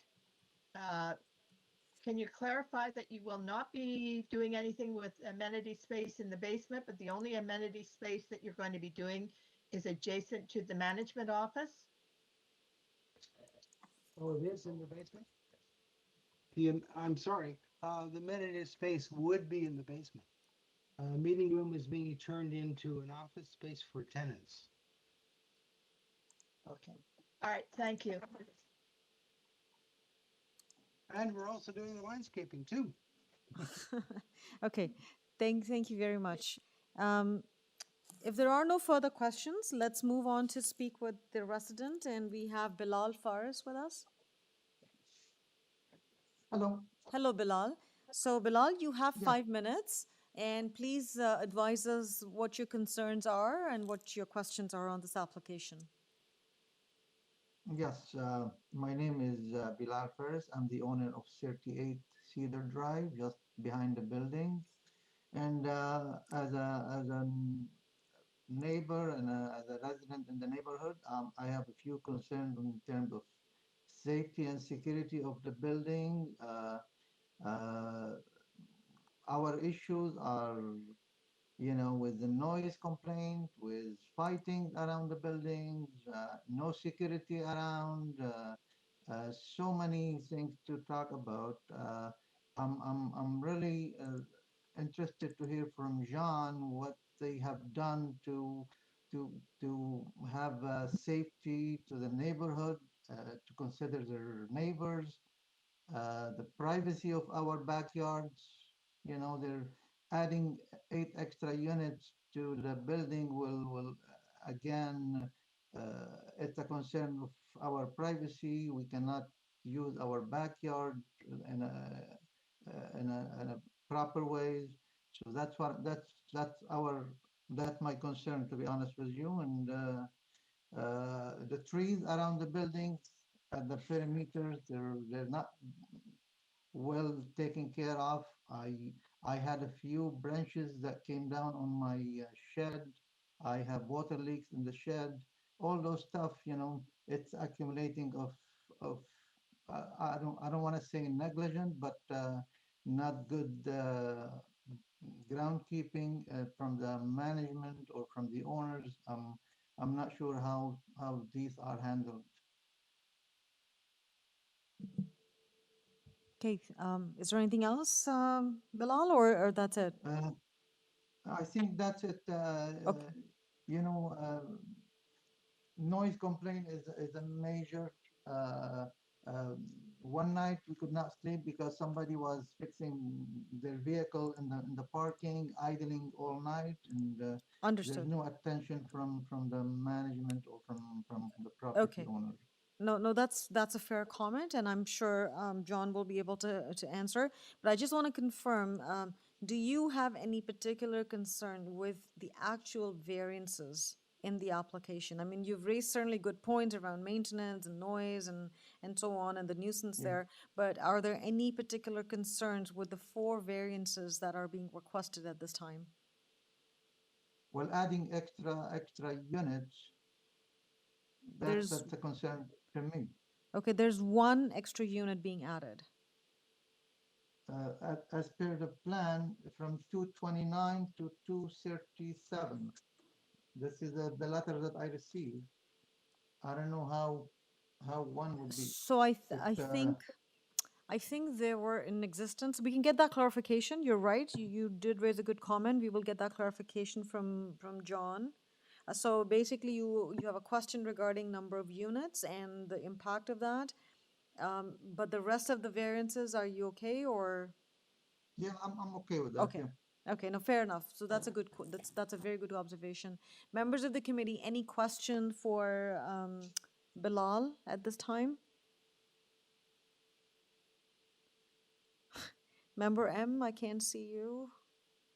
Sorry, through you, Madam Chair, just quickly, I'm sympathetic, Bilal, to the concerns that you have, but unfortunately, if they're not directly tied to the variances before us, it's not something that's within our control as a committee, and it is something that is more the purview of bylaw enforcement to ensure that these things are taken care of. But you do have a great platform here today, where you have direct access to the management for them to hear your concerns.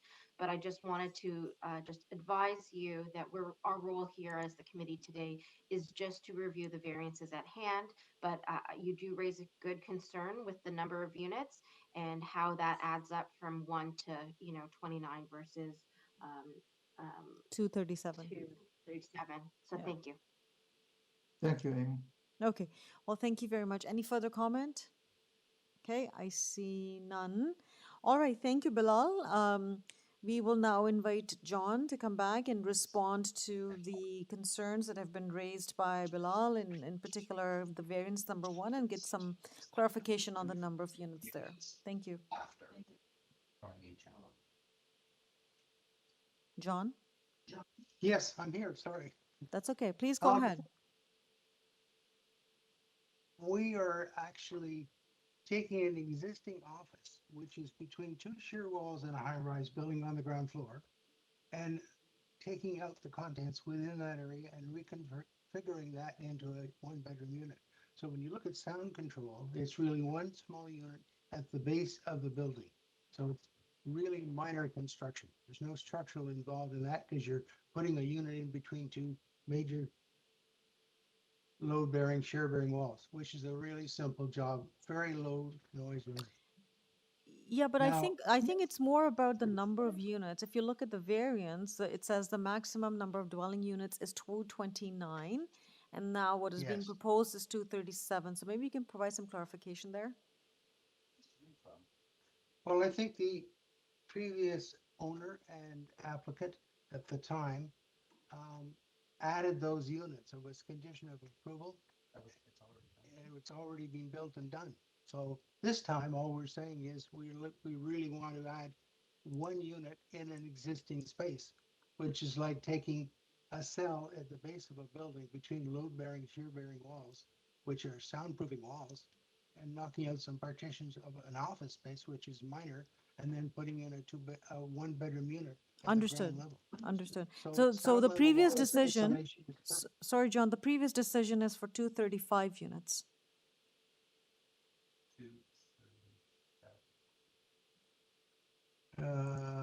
One, 236 units in the building, that's been confirmed. okay, there's 236 in the building, and we're adding one Correct. unit. That's right, yes, that's correct. Okay. Now, our drawing A2 shows existing 236, and the new drawing shows 237. Okay. We've built many high-rises in the past, and when you got a shear wall going up a high-rise building, it's like a sound barrier, soundproofing. So it's sound disruption is minimal. In Okay. fact, you probably won't even notice it. Okay, so through this application, one additional unit is being added. Although the Yes. previous decision allowed for 235, there are currently 236 units in the building and one more being added through this application. Yes, Member M, I will look into you just for a second. The resident also raised concerns about maintenance issues and noise issues. I'm sure this is a good platform for him to, as Member M said, it's a good platform for him. Would you take this into consideration and advisement and talk to the owners or the management company to look into those issues? Absolutely. We'll bring it to Starlight's attention and the owner. Okay. All right. Member M, Who are please the go ahead. owners? Member M, please go ahead. So I'm just, I'm a little bit confused, so I apologize. The variance requested should really read that the maximum number of dwelling units is 235 and that the requested is 237. And while there was already existing one unit that wasn't accounted for from the previous decision, they're only constructing another additional unit. However, the variance itself needs to show for two additional units because there is some discrepancy between the previous decision and the request here. Am I just missing something? Sorry. No, I think you've done the math right, and we'll get some guidance from staff in terms of why that discrepancy is there. I see. The records show there's I see. 236. So staff has clarified that, that's a good point, I missed that, that you cannot vary a variance.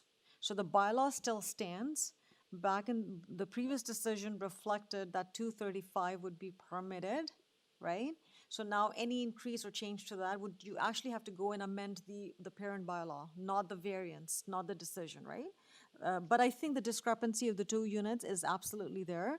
The previous decision said 235, it's 236 today, but through this application, it goes back to the parent bylaw to say permitted 229, requested 237. So technically it's correct, but you're right, on ground reality versus what was approved, there's a little bit of a change, Okay, I complication just there. wanted to make sure I understood everything correctly.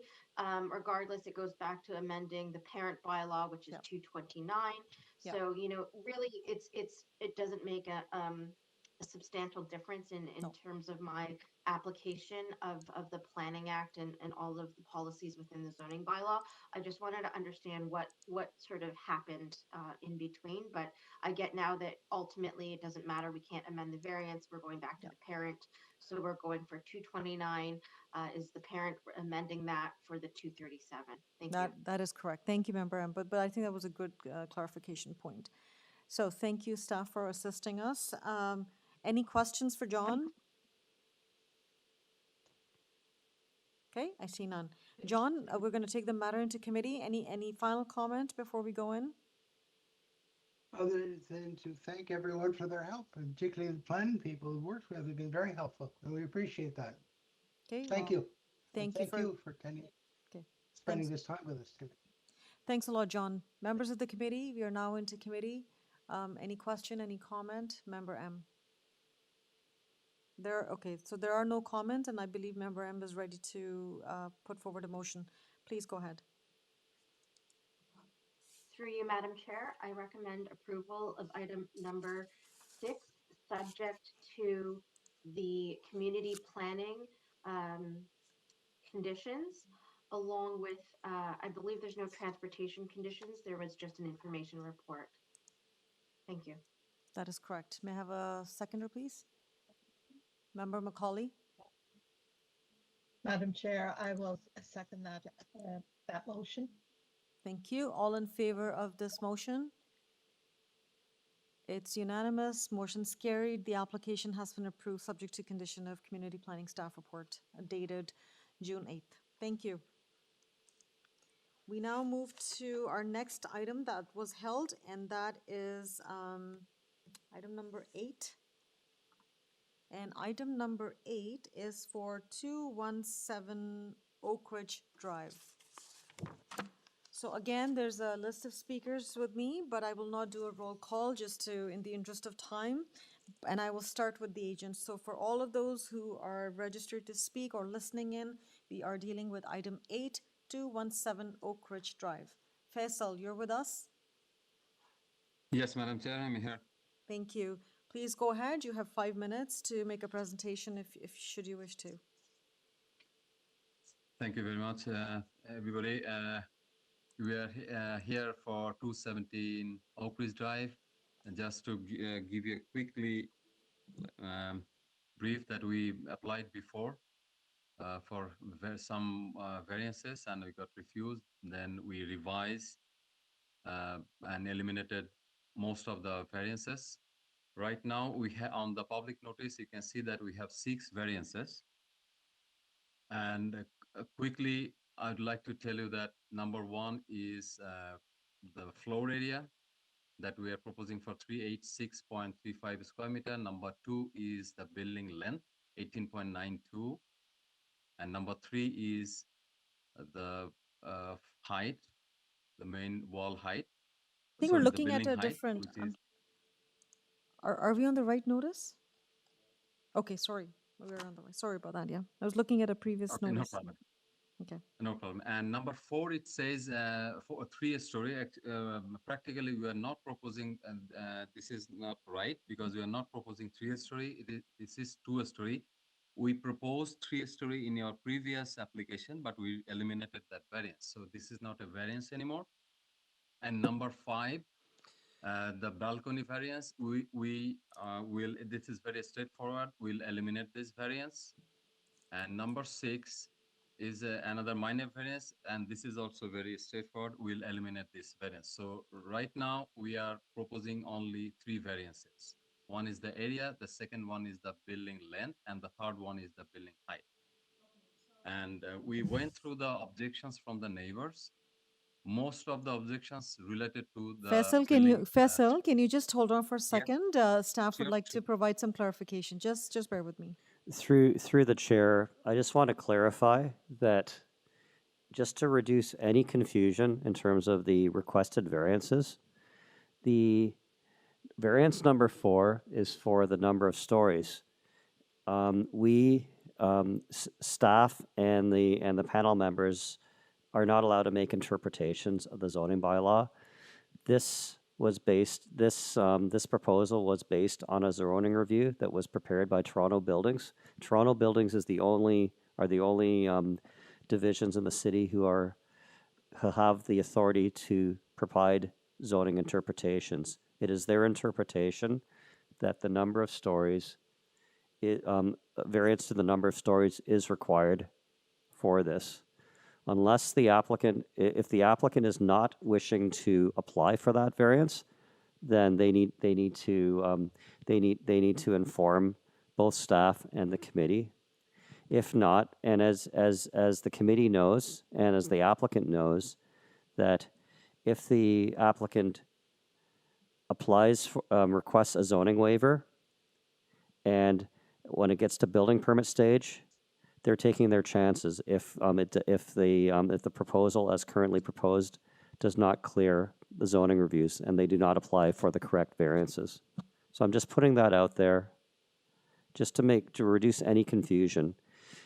Through the chair, you may want to ask the staff, are they applying for variance number 4, or are they keeping it, or are they withdrawing that variance? Yeah, I agree with you. I was leaning towards that. So maybe, so you're right, we cannot interpret whether it's 3 stories or 2 stories, but we can certainly deal with the variance itself with regards to if the applicant would like to withdraw that, because, but that's a risk that the applicant would take. So Faisal, just to avoid any confusion, do you wish to withdraw variance number 4, or do you wish to keep it as is? Yes, Madam Chair, we'd like to withdraw. You would like to withdraw, and you will make it work and you understand that if it does, at the end of the day, is a 3-story building, then that it would be an issue. Yes, definitely. Okay. Yeah, because we know that we didn't propose for 3 stories, so I'm confident. Okay, all right. We leave it to your discretion. So we'll just confirm that variance number 4 is also being withdrawn. So at the end of the day, we're looking at only variance number 1, variance number 2, and variance number 3, and variance number 4, 5, and 6, as it appears on the public notice in front of us, is being withdrawn or are being withdrawn. Right. 4, 5, 6 being withdrawn. Member Macaulay, if you have a question regarding the variances, please go ahead. Yes. Couldn't the applicant explain how he's going to have 2 stories only? And is he changing the proposed dwelling height of 8.94? Usually the height and the number of stories work together. It may and may not. It depends on where, how the stories or the height is established. So again, but that is not up to us to determine that. If the applicant is wishing to proceed with the revised or the amended notice or the variances as they are, they will conform to it. They will have to comply with it. How they deal with it is something that it's out of our jurisdiction. What is within our jurisdiction is dealing with the variances that are before us. How it impacts the others, that is an analysis that the applicant would have to take themselves. So to your point, Member Macaulay, item number 3, you need to consider it, that particular variance on its own, and run the 4 tests to make sure, to make an informed decision on that particular variance, the way it's been presented. Okay, that was why I asked whether the applicant wished to reconsider item number 3 in light of his reconsideration of item number 4. As but far if as not, okay. we can deal with it. Okay, all right. So Faisal, Member Macaulay just wants you to sort of acknowledge the fact that do you understand if there would be any implication on variance 3? No, there won't be any impact because right now this height 8.94 is for 2-story. But if we can reduce, we can reduce a little bit, but I don't want to go into the design change right now. But if it is required, still we can reduce the height a little bit, but still it will be 2-story. Okay, that's your call. Yeah, sorry. It's not. sorry, Madam Chair, it's not something like that. We are not, because it is not 3-story, the height will be reduced to 7.2 or something. The height is 8.94 is for 2-story. Okay. All right. Thank you very much. Because those are two different regulations on their own, so each one has to be looked at on its own merit. Okay, sorry we had to interrupt you for clarification, but No I problem. believe you still had, is there anything further you want to add to your presentation, or do you want to take questions? Yeah, please, just about maybe 1 more minute. Thank you, Madam Chair. Just around what I was explaining that most of the objections from the neighbors are related to this 3-story. And as you can see that all of us, we can see that we don't really have that variance anymore. And we, to satisfy and to respect the neighbors' concerns, we reduced a lot of variances. We eliminated a lot of variances since our last from the last application.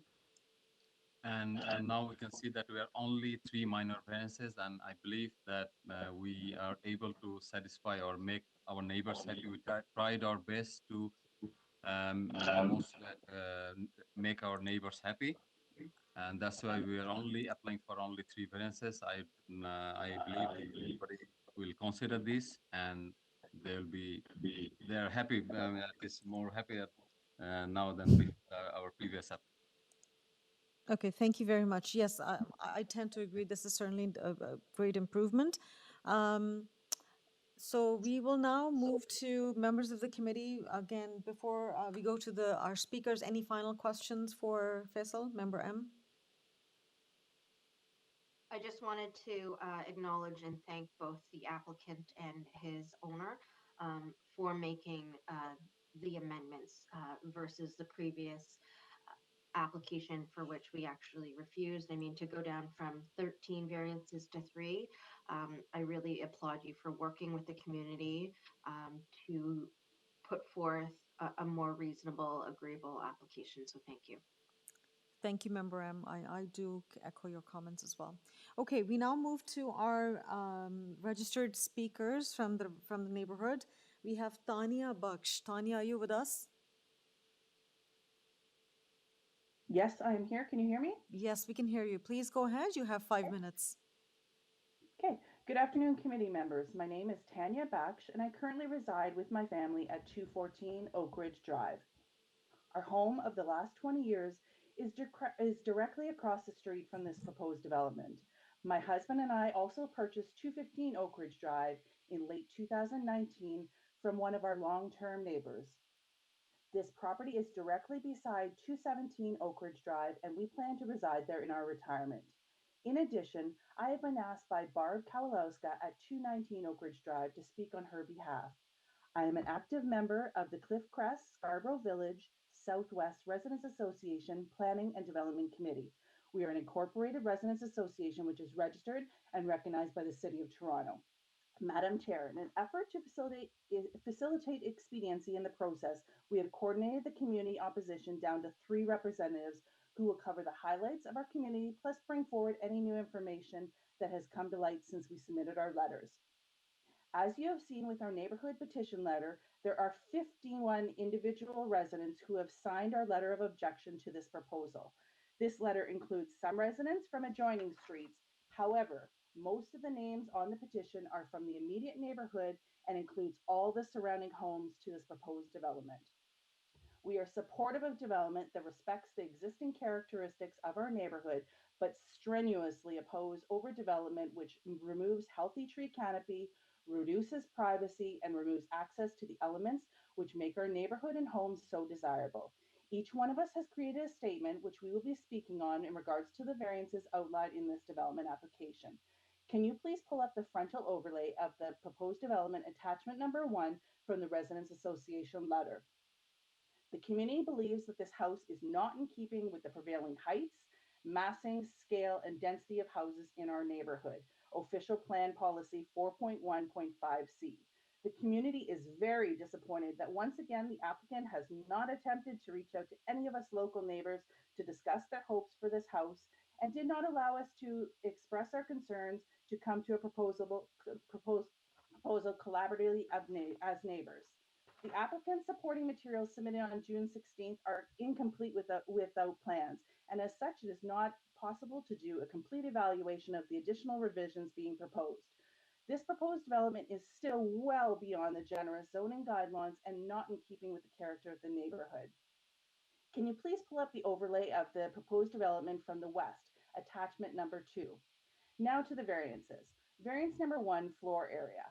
Our neighborhood consists mainly of bungalows to 1.5 to 2-story homes with spacious front, back, and side setbacks. As you can see from the frontal overlay created, that this proposed development is well out of the range of the other homes in the immediate vicinity and is not in keeping with the prevailing character of our neighborhood. Just to put it into context, the proposed development is 107.35 meters or 38.3% greater than the allowable floor area. And that is not a minor variance request. It actually exceeds the size of both abutting homes. I feel I have to repeat that. The variance, not the combined floor area, just the variance that is being requested exceeds the size of both abutting homes. Can you please pull up attachment number 5, the allowable GFA and FSI charts included in the Residents Association letter? As you can see from the revised GFA and FSI charts, this egregious proposed development is not in keeping with the character of the neighborhood. 90% of the homes are bungalows to 1.5 stories in the immediate and on this block of Oak Ridge Drive. The remaining 10% of homes are 2-story homes that are well below the generous zoning guidelines. The proposed development is too large and well out of the range of the 42 neighboring homes included in these charts, and not in keeping with the prevailing massing of our neighborhood, and fails to meet the intent and the purpose of the official plan. The massing and towering effect of this proposal will cast a shadow and loom ominously over our adjacent homes. We join our neighbors in requesting that you refuse this application in its entirety. Thank you for this opportunity to address the committee. I would now like to turn it over to Arun Kumar, who will focus on some of the other variances. Sorry, Tanya. We will move on to the next speaker ourselves, but because we do have Arun on our registered speakers list. So thank you for your comments. At this time, I would ask the committee members, are there any questions for Tanya at this time? Okay, I see none. All right, thank you very much, Tanya. We will now move to Arun Kumar. Hello, Madam Chair and committee members. All right, sir. So you have 5 minutes. Please proceed. I would just want to make a note that, sorry, Katrine, just hold for a moment. Just want to confirm that if you can speak to the variances, and if the concerns or the comments have been raised by the previous speaker, please do not repeat them, because we have noted them down, we have heard them. So repeating the same comments will really not help. If you want to add anything more, please go ahead. All right, so your time starts now, Arun. Awesome. Thanks, Madam Chair and committee members. And the only comment that I wanted to actually include at this time is this. So I reside and I own the home at 102 Cree, and the proposed development is, it backs into my property. So I share a boundary, and I also talk for a few neighbors that have lived there for decades. So I'm talking on behalf of them too. They're not actually present here. So our main concern would be that privacy, even as what they've asked, even with the changed proposal that they brought out, they're not being addressed at this point in time. And we don't see how this is beneficial to our homes or our well-being. So that's that. And on that vein, I would like to focus on the variances. Would you please pull up the overlay from the east, which is attachment number 3. This is included in our Residents Association letter of objection. So the variance 3 would be building height, and variance number 4 is was number of stories, which seems to have been addressed. So the proposed dwelling height is 8.94 meters. So this would be 1.74 meters over, or 24.2% above the maximum permitted height for a structure with a flat roof. So this 3-story home, or now if there's still this really tall home, would be in the middle of a street of mostly 1-story bungalows, some 1.5-story homes from the 50s like my own, and there is no other home that's this tall in the neighborhood. If the variance for 8.94 meters in height is approved, this would also dwarf all the other homes that are adjacent to it, including our homes. And this would definitely restrict natural light. It will increase the shadow cast over our homes and will remove like privacy again. If you could please pull up the revised sun shadow study that is included in the Residents Association letter of objection. It's attachment number 8. So the sun shadow study that we are referencing, it was completed using the actual shape of the proposed development. It is materially accurate and it is done to scale and was done by a retired engineer and consultant, Al Kivi. And the study, I'm just waiting for the study to be pulled up. This is a sun shadow study that I really want the committee to have a peek at.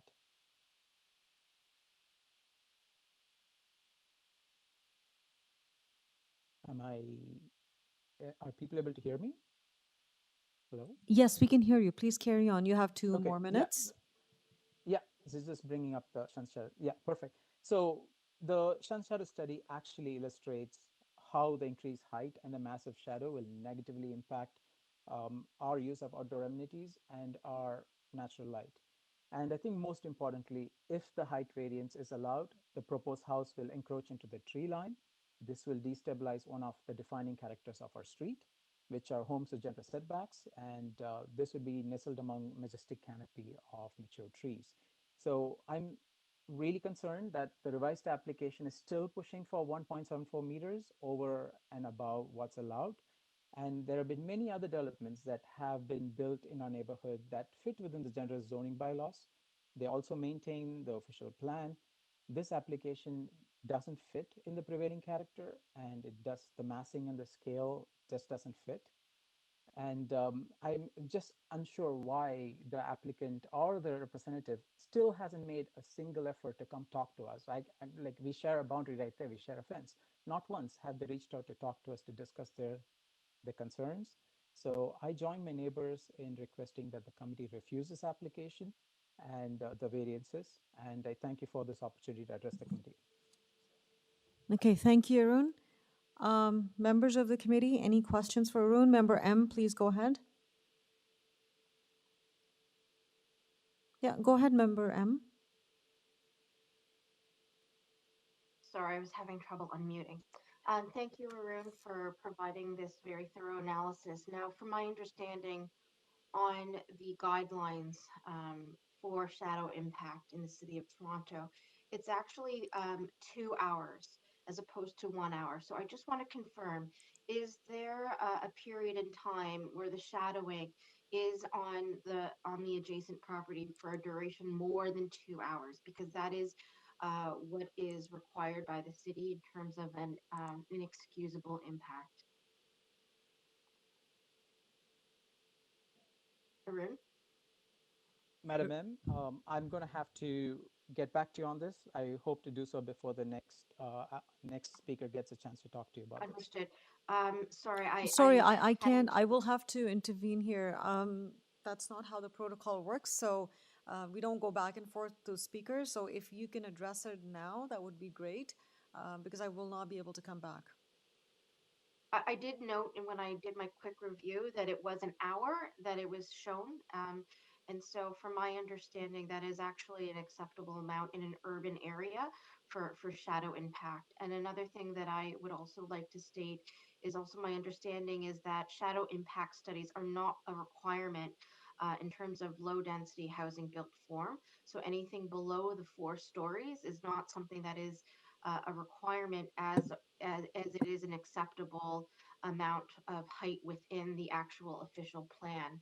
I do appreciate the concern, and I understand that change is difficult, and I understand there is an impact, but there are certain standards of criteria in terms of the duration of shadowing on one particular lot or park or any community facility, and I do believe that that is 2 hours. I appreciate a comment, Madam. And like I understand that you're looking at it just from that aspect, but it still does not change the fact that their variance is 24% over and above what they're asking. Understood. And Understood. so, yeah, we'll leave that Yeah. at that point. Yeah. Thank you. Okay, so what I'm gathering is that the concern is with the actual build form and the height. Okay. All right. Any further comments or questions before we move on to the next speaker? Okay, I see none. Yeah, so just wanted to put out the rules and procedures. We can't go back and forth with the speakers. Unfortunately, that's the way it is because then there will be no end to this discussion. So moving along, we go to the next speaker who has been listed with us, Karen Campbell. Karen? Yes, hello, Madam Chair. Yes, you're Can you here. hear me? Yes, I can Oh, hear you, ma'am. Please go ahead. You have 5 minutes. okay. Thank you. Good afternoon, Madam Chair and committee members. My name is Karen Campbell, and I currently reside at 94 Cree Avenue with my husband and family. We've lived in this neighborhood since 2004. I am also speaking on behalf of my aunt, Jane Campbell, and grandmother, Ann Campbell, who both reside next door to us at 96 Cree Avenue. They are the original owners of this property since 1952. Our backyards adjoin this development property directly north of us. Can you please pull up attachments 6 and 7 included in the Residents Association letter that compares the current plans to the November 2020 refused minor variance application?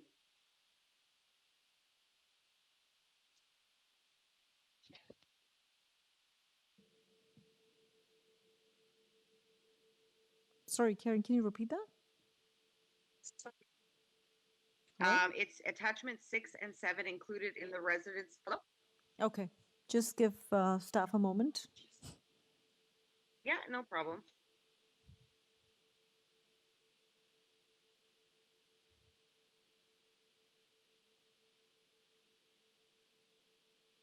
Attachment 6 Okay, is so there. as you can see from the two, sorry. So as you can see from the two overlay comparisons, that there's little change to the initial minor variance application that was refused. The original plans are in black and the revised plans are in red. This proposed development is still not in keeping with the prevailing heights, massing, scale, and density of homes in our neighborhood. Neither the owners nor the agent of this application have reached out to us prior to submitting their revised proposal, even after the initial refusal by this committee. The appellant acknowledges in his recent submission of supporting materials that his proposed development does not fully address all of the community planning concerns. The massing of his home concerns us, as we will now be exposed to a much larger house. The excess gross floor area alone is greater than either my house or my grandmother's. This massive dwelling will remove privacy and reduce the personal enjoyment of our backyard. The proposed height of this home is 1.74 meters greater than allowed and will loom precariously over our backyards. We are not opposed to any improvements in our neighborhood, but we are concerned when a massively oversized development changes the prevailing character of the community. Now to the variance that I would like to focus on, variance number 2, which is the building length. Would you please pull up the side overlay of proposed development attachment number 4? The proposed building length of 18.92 meters is 1.92 meters longer than permitted length. This home would be almost 8 meters longer than the two abutting homes, both at 11.1 meters in length. The common housing rear street wall will be lost, along with our privacy. As depicted in the massing diagram from the Residents Association Letter of Objection, attachment number 4, this proposed development is not within the prevailing character of the homes in the immediate area as well as the extended area. The proposal represents an excessively large floor footprint while negatively impacting the abutting neighbors. This proposed new dwelling is distinctively out of character with the homes on Cree Avenue and Oak Ridge Drive. This application does not represent appropriate development of this site. In closing, we welcome and support positive development in our neighborhood, but all these variants in this application are detrimental in our ability to enjoy the home in our neighborhood. We join our neighbors in representing and requesting that you refuse this application. Thank you for this opportunity to address the committee. Thank you very much, Karen, for your time. Members of the committee, any questions for Karen? Okay, I see none. Thank you very much, Karen. We now move on to our next speaker, Angelina. Oh, Angelina has not signed in? Okay. So Angelina Meglal, you have not registered, sorry, you haven't signed in today. So we have to move ahead and continue with our meeting. Through Members of you, the, Madam Chair. yes. Through you, Madam Chair, I believe that Tanya had identified that they've consolidated all the speakers just to those three. So I don't expect Angelina will be joining. Yeah, that's fine. Thank you very much for that. Ellie did confirm that there's Angelina has not signed in. So in terms of the next step, so we're now going to go back, and I did check with all the committee members. There were no further questions for Karen at this time. We now go back to Faisal. Faisal. Yes, Madam Chair. All right. So Faisal, you heard the comments and concerns raised by the residents. Could you please respond to those? And you have 5 minutes, please. Yes, please. Thank you, Madam Chair. So I'd like to go to the comments from Tanya Baksh.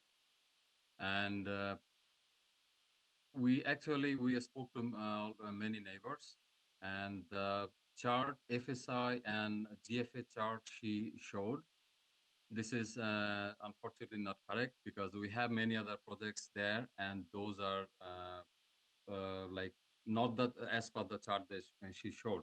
And I'll go to the next comment of Arun Kumar. His main concern in the previous hearing as well, his main concern was about the privacy and the balcony, mainly the rear balcony. It was around more than 9 square meter, and we reduced to eliminated that variance only for him. We reduced to the 4 square meter. And the other thing is he's from the rear wall and end of the lot line, his distance is around 190 feet. And if you see the map, there is no way that he can even see the proposed building. So I think the privacy issue, there is no impact on the privacy. And already Madam M mentioned about the shadow impact analysis. I agree, 100% agree with her that there is the shadows is not constant and it's not it will not stay for 2 hours.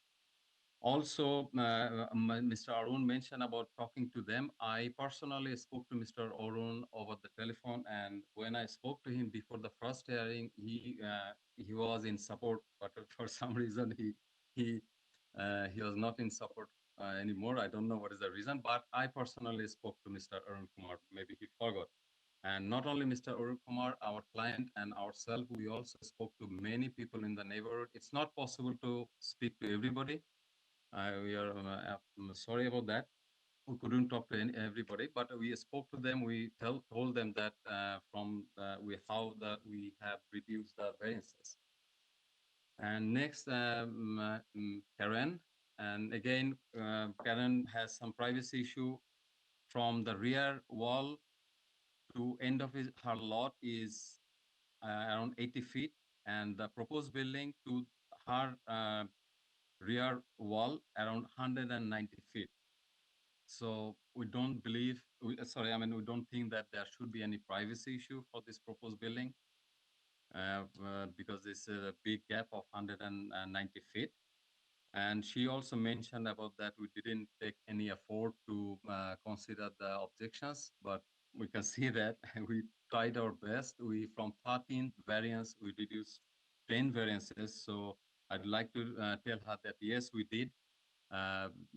Did a good effort to satisfy and respect the objections of the neighbors because our client, he will be living there, so he doesn't, of course, he's a barrister and he respected all the concerns, objections, and he personally told us that he will be living there, so he doesn't want to live in a neighborhood that people have so many objections. So he also, we discussed and we just tried our best to respect and reduce the variances. That's it. Thank you, Madam Chair. Thank you, Faisal. Members of the committee, any questions for Faisal? Okay, I see none. All right. Thank you very much for all the speakers and Faisal. I believe we had a good hearing on this. We now take the matter into committee, and Was there someone who had raised their hand? Member Macaulay, did you? Madam Chair, when we're in committee, Sorry. I believe we're going into committee. I want to speak. Yes, for sure. The reason why I ask is because I can now see a timer in front on the screen. So sometimes it hides the box, the video box. So my apologies for that. I try to do as best as possible, but sometimes I can't. So that's why I asked. So we are taking the matter into committee now? Are we good? Okay, all right. So Member Macaulay, you had your hand raised. Please go ahead. Thank you, Madam Chair and members of the committee. Could the staff show us the building elevation that is in the report, please? Through the chair, what report are you referring to? I don't have you had a copy of the building elevation. The submitted plans? The architectural, yeah, the Okay, architectural packet. fair enough. Okay. Thank you.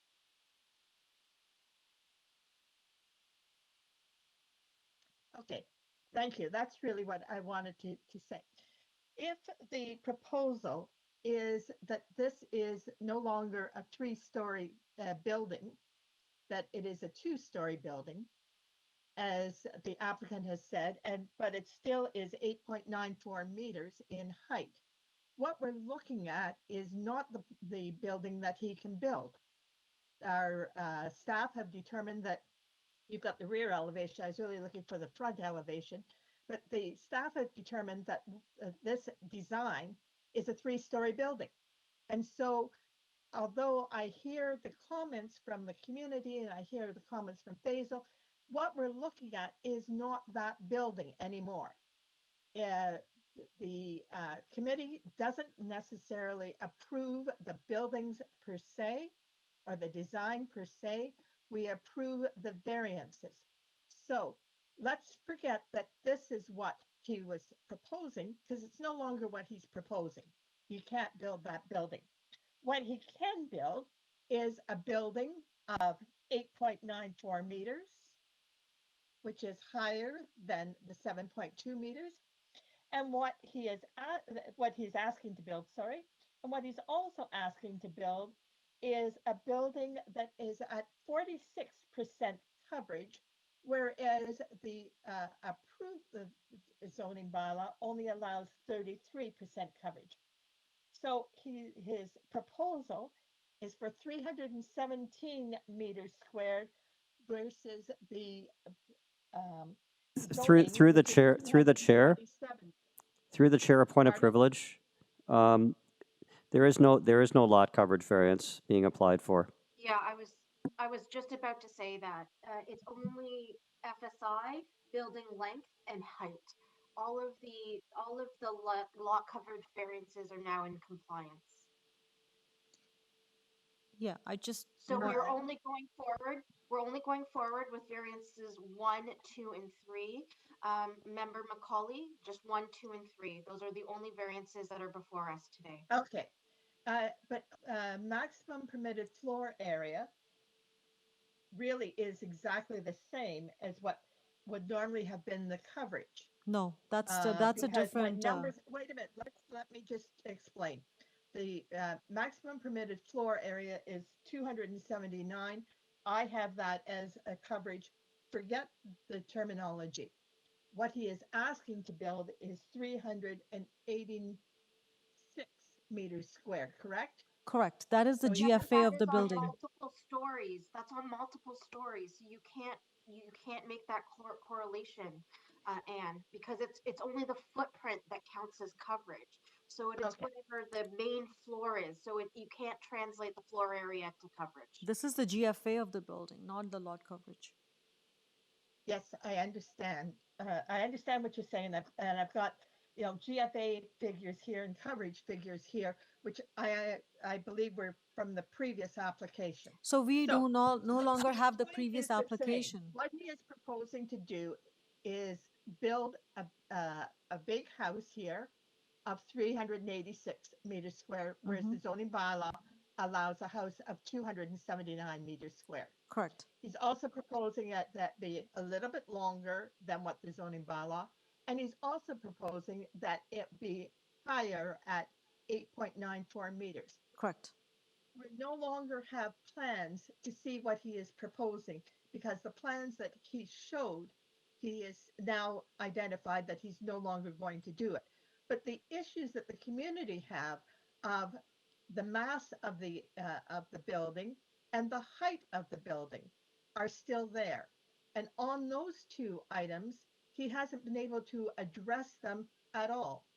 And therefore, I have some major concerns about how this building fits into that community with the enlarged mass as well as the increased height. Thank you. Thank you. Just make sure you raise your hand before you speak. Member M, go ahead. Through you, Madam Chair, and respectfully to you, Member Macaulay, I would have to disagree. I mean, yes, it is. They are requesting relief from the zoning bylaw, and that is the whole purpose of this minor variance application. And I cannot stress that I do believe that they've done a lot in order to try to reach a middle ground here. They've removed the lot coverage. They have significantly reduced the FSI. It was previously at 521 square meters, and they've reduced that down to 386. So I do think that they have tried to address the height and massing. There's no setback requirements.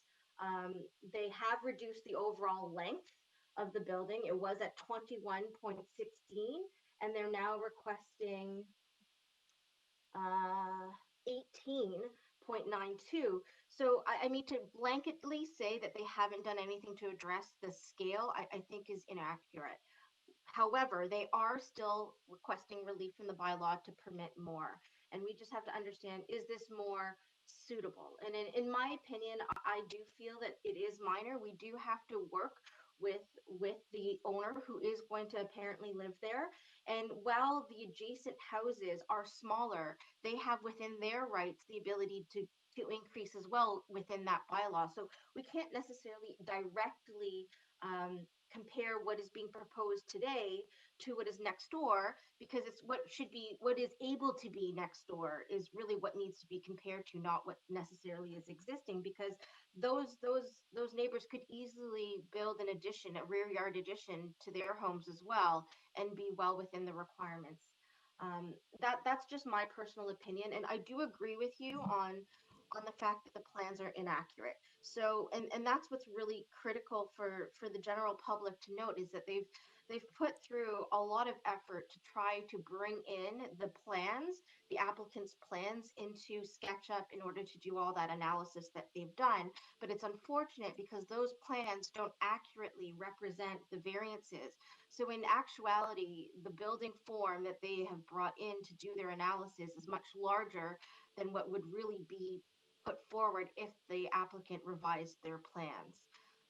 So that being said, we are approving the variances, not the plans. And it would be nice to be able to tie it to the plans, but we cannot do so because those plans are not up to date. I don't think that merits us, requesting a deferral or a refusal. I really see concerted efforts happening here. We've heard that there has been, numerous conversations with the community. They've removed most of the variances. We went from 13 down to 3, and those 3 that they went down to have been reduced in scale. None of them have stayed the same.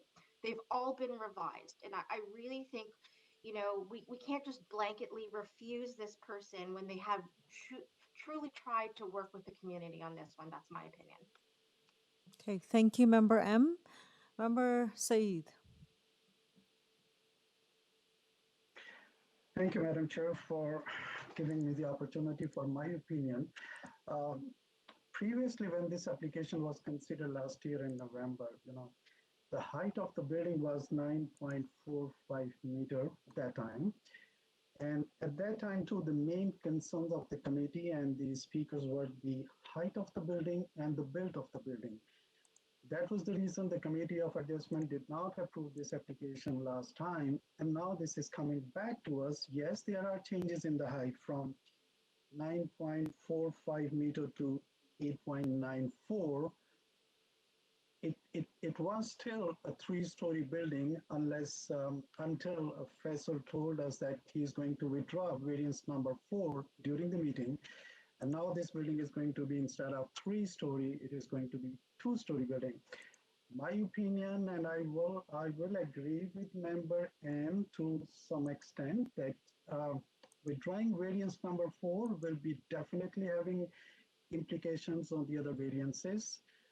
Not the 5 and 6, but I'm talking about those variances which we are considering, especially variance number 3 and variance number 1. There will be implications. Even if the implications are not there, my second point is the concern as a member of the committee, and also I'm hearing the member of the community. It is a massive development, and I have been in the Oak Ridge Drive. I have seen the area. Most of them, 92% houses there are bungalows. A beautiful landscape is there. I don't see the even two-story houses there with this much height. So it's my opinion, it's a massive development. It's not fitting into the character of the street or the neighborhood. So that's my opinion. Thank you, Madam Chair. Thank you, Member Said. I appreciate your comments, but I just want to clarify that two-story is permitted in that zone or in that zoning. Of course, I don't have the zoning map in front of me, nor should I get into that, but 2 stories or building is permitted as of right. So next door neighbor or 5 houses down the street, if they want to do a 2-story house, they can absolutely do that. I just want to clarify again. Yes, apparently it appears that the removal of variance number 4 may impact any of the variances, but that is an assumption. We don't know because it's a bylaw issue, it's a bylaw interpretation, it's a bylaw calculation. If anything, things will come down, not increase, if anything, because of, however you perceive lowering of stories, right? If anything, as a result, would actually reduce the scale, if at all. I'm not sure if it would or not, but and I don't want to go into the details of how stories are calculated and whatnot, because that's not my area, nor is it our jurisdiction. But I want to say that if anything, if it does impact, it would not increase the variance, it would probably decrease the variance in whichever regard, right? So that's what I wanted to put it out there.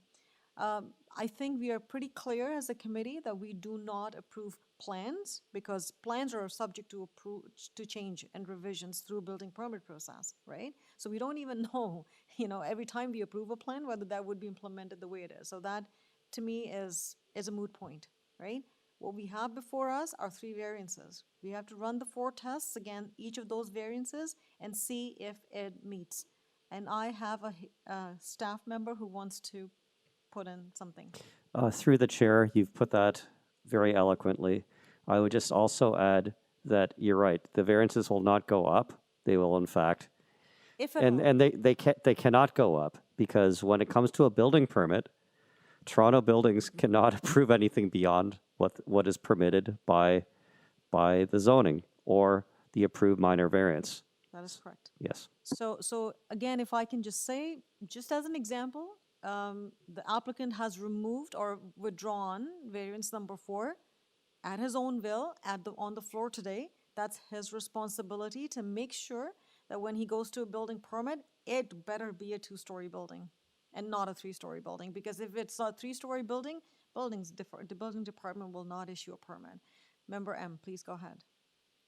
Thank you. I really wanted to just echo your statement that 2-story buildings are permitted as of right.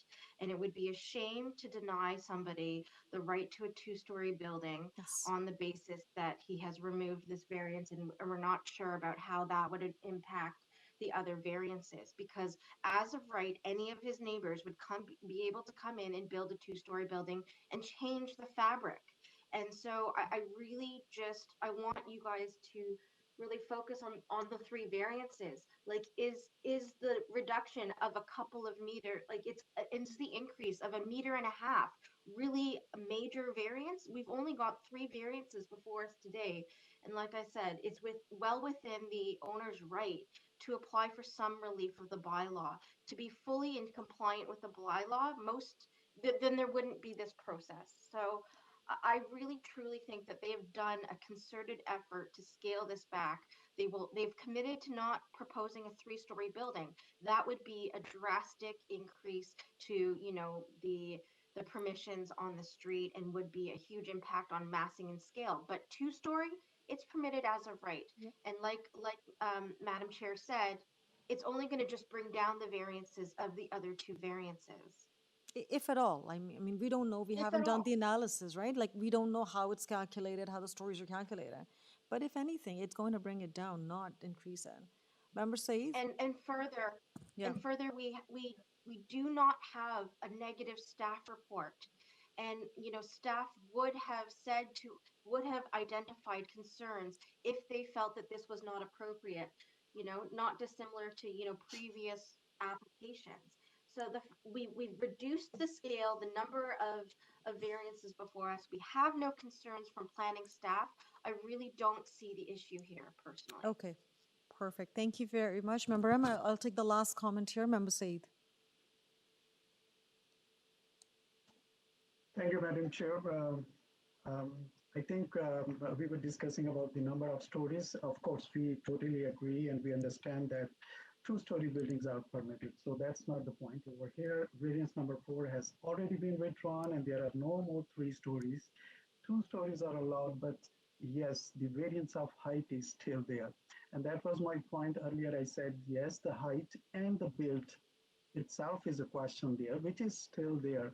Okay. And once the height was, remember, if we consider this height, when the previous application it was 9.45, it is reduced to 8.94. The 3-story building has been reduced to 2-story buildings.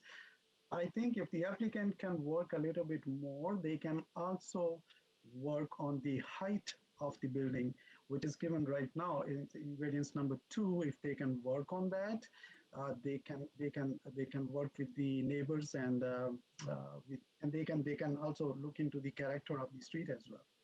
So here's my comment, Member Saeed. I think if they could, they probably would have done it.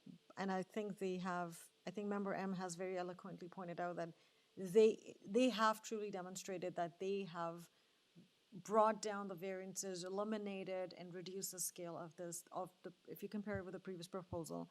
So I'm going to leave it at that. I think to me it is satisfactory. To me, it appears that the applicant heard committee and resident at the last hearing. They've come back with a revised proposal, and in my opinion, it is compatible with maybe not today's prevailing character, but certainly the planned character of this area. It certainly would be compatible and sympathetic to that. On that note, I think we have had enough hearing on this and good deliberation. I really appreciate it. I think this is really good discussion. But I think it's about time we prepare ourselves for a motion now. So, please, a motion. Member M.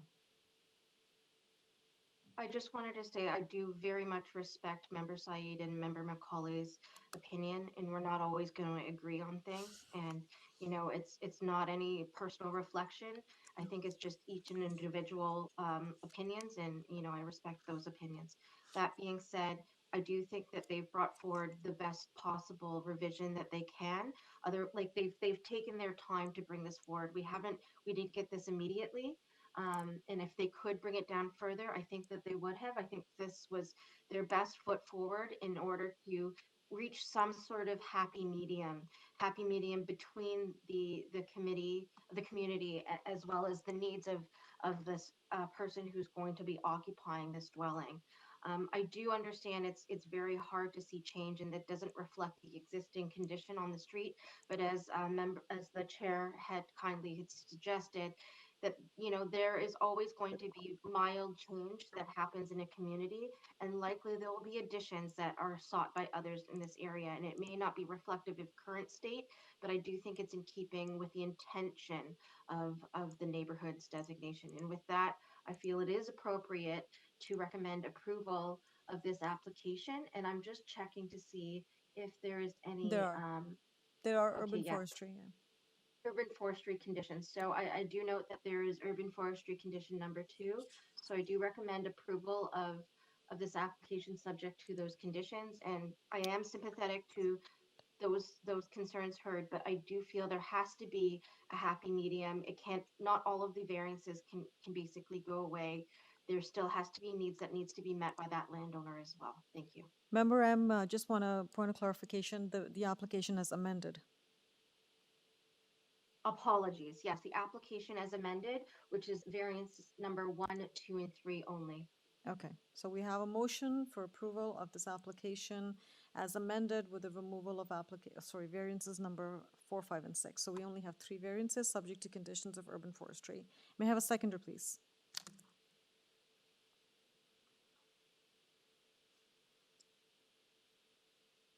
I can second, right? So I second the motion.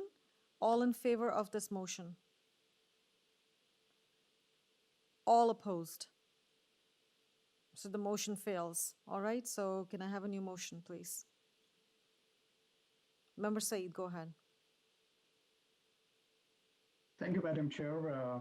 Again, I would say that the variances before the committee are not minor, and this is a massive development, and it's out of character of the Oak Ridge Drive. Therefore, I'm moving forward the motion for refusal of this application. All right, so we have a motion on the floor for refusal. May I have a seconder, please?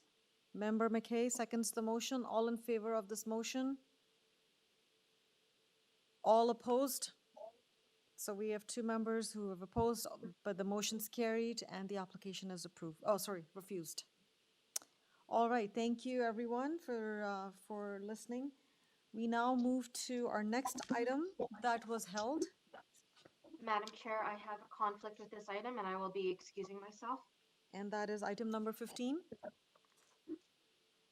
Correct. Right, okay, so we have item number 15. We have member M who has a conflict on it. So member M has excused herself and she is out of the work, well, her video is off. So item 15, 37 Hill Crescent. So can we have Peter Jurusik, please, on the line? All right, perfect. Peter, you're with us? Yes, I am. Perfect. Before I begin, I do have a list of the registered speakers. There are 7 or 8 speakers here. I will not do a roll call in the interest of time, but I will get to each one of them who's been registered with us. So Peter, go ahead. You have 5 minutes to present. Okay, if staff can put up, I guess, start off with the front elevation, please. All right. While we wait for that to go up, the majority, a lot of the variances that we have here is a relation to height, where we require a height variance, a parapet height variance, and 2 to 3 story height.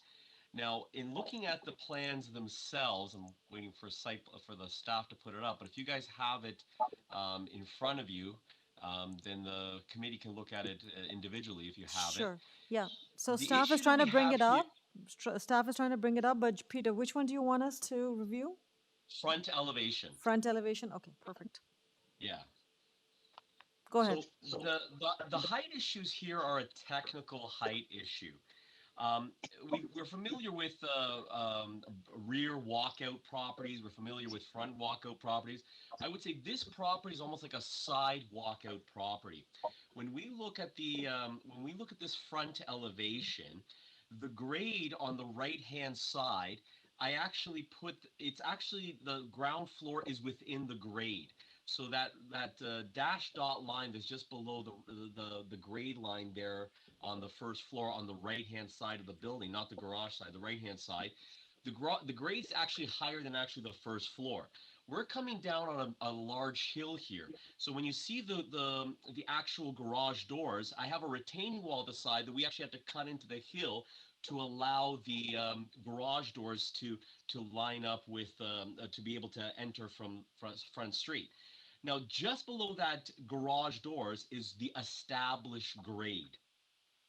Now, the established grade, The established grade then in this point is actually for the majority of the front elevation in the ground below grade because it's kind of a side walkout. Our front doors are technically 3 meters above grade. And this is the existing grade we're trying to maintain here. If you guys had a chance to drive the property, there are beautiful trees down the property line at the front, and we are maintaining the integrity of the front elevation, the front property, the driveway, and the elevation. So, but because of this situation, we have a 10-meter height restriction, but actually at the front door, at that grade point at the front door, we are at 7-meter height for the grade, but it's just the way the elevation's calculated for established grade. Now, if you don't mind putting up the site plan, please. If the site plan can be brought up, that's going to highlight some of the other issues here, make it a little bit more clear. This established grade is calculated at the required setback of the house. Now, the required setback in this property is 9 meters from the road. However, the existing house that we had, which we're maintaining our front yard, our front of the house with the existing house, was over 25 meters set back. So at 9 meters back from the front road, our grade is much lower, and that's what created that established grade calculation. So even though we are considered a 3-story, which even the notice itself says the basement is considered the first story because it's closest, and our height's 10.5. At the established grade of the front door, we are only 7 meters, which would be in conformance with the bylaw should we not have this odd-shaped lot in terms of the grades on a hill. Is the site plan coming up? Sorry, I wanted the site plan up. If you guys can put up the site plan. Peter, Katrine's bringing it up. Sorry. Yeah, one of the other issues that, so that I think that establishes the issue that we're battling here on the site in terms of the height. So if you can see at that kind of curve on the big width of the driveway, if Katrine, you can bring it down to the road. The established grade is measured at that line that's kind of crossing just 9 meters back from the road. That's where I have to create the established grade. But the house is set back 25 meters, but the established grade is calculated at that point, which is a low point of the hill. The other variance that is here is also the driveway. We're requesting a 13.28 at the widest part. This is the existing driveway. We're trying to keep the existing driveway not to impact any of the trees at the front of the property because it's a beautiful landscape. So we are maintaining the existing driveway. So we're just bringing into conformity what has been there for years. Dealing with the height and dealing with that driveway are the two existing. The last issue are these balconies. And I know, sorry, I apologize, Katrine. I know we're jumping back and forth. But if you could put the front elevation. Peter, you have to, sorry, Peter. If you guys are aware of, if you guys remember the elevations, then I'm fine. You don't have to bring it back up. But if you look at the list of balconies, the front porch itself is classified as a balcony because of the fact it is now considered the second floor, even though it is at the existing grade. Now, I did have a conversation with my client. If you guys have been at that property there, it is 550 feet deep. The rear balconies would be the main balcony off the ground floor, which the existing house as well has a large balcony, and then the 2 second floor balconies off the master bedroom and what I consider the second master bedroom. Those ones, when we designed the second floor, we made it with screening down the side so it does not impact the side. Peter, I have to. I'm sorry, but I must intervene here. You're beyond your time here. Okay. I did give you some relief because, you know, switching back and forth on plans, Understood. but it's over now. So I would say I'll give you 30 seconds to wrap up and we'll go into the questions then, please. I just want to say that our impact of the balconies at the rear have no overlook on any of the side neighbors' houses, and the Sylvan Avenue down below the cliff is over 400 feet away. and hidden in the forest. My client is amenable to remove the front balconies, except for bedroom 3, because that's his mother's room, and she'd like to maintain that. But the ones off the bedroom on the front, if that's an issue, he's willing to remove it. But he'd prefer not to. But if that's the case, he'd be willing to remove it if that does become a kind of a main issue here. Okay. All right. And I know I'll have time to respond back, so I'll let the neighbors speak Okay. to this. Thank you very much, Peter. So members of the committee, any questions for Peter at this time? Member Said, please go ahead. Thank you, Madam Chair. Mr. Peter, just wanted to be, just for my clarifications, you pointed out in your presentation that the maximum height 10.5 meter is only at a certain point, and you are mentioning that the arc design or maybe the ornament because of that. So, so is that the only point where the maximum height is 10.5? And the second question is, if that is the only point, what percentage of the entire height constitutes the height of 10.5? I mean, that could be only 10% or even less than that if it is that's the only point. So could you just further give me more details on that? A full percent. I have not done a full percentage calculation, but on that front elevation itself, I would estimate about 80% of the front elevation is at the existing grade, and the 10.5 is only at the garage point. Okay, when we're looking at it, and the calculation of 10.5 is actually below that garage point because it's calculated at 9 meters back from the road. But this house is 25 meters back, so just maintaining the natural grade, the house gets elevated as you go up the driveway up onto this hill. However, the bylaw says you must take it at the existing at the required setback, which is 9 meters from the road, and that is a low point on the property. So that 10.5 is measured actually below the grade of the existing garage as well. The entire what I'll call the west side of the house, or the east side of the front, the east side of the right side of the front elevation is all at 7 meters because we're at the top part of the house. It's only the left side because we're coming down a hill. So this is almost like a side walkout, right? Because we're trying to maintain the existing grades here, so we can maintain the existing landscape and the existing foliage and trees that are on the property. Okay. But when you look at the two-story house itself, not including the garage, at the front elevation, that is 7 meters high. And it's only the parapet that goes up to 10.5, right? For that little component there in the center. Correct. Okay. So the overall height minus the parapet is between, for that portion, 10.5, like and then the rest is 7.5. Yeah, 6.5, 6.8. If that established grade was not below that double garage, which needs a retaining wall to cut into it, then our house would have complied with the 7-meter flat roof height. Okay. All right. Member Said, is that helpful? Thank you very much, Mr. Peter. Thank you, Madam Chair. Okay, thank you very much. Any further questions for Mr. Jurusik? Okay, I see none. Thank you, Mr. Jurusik. We will now move to our speakers here. So we have first on the list, Ian Campbell. Ian?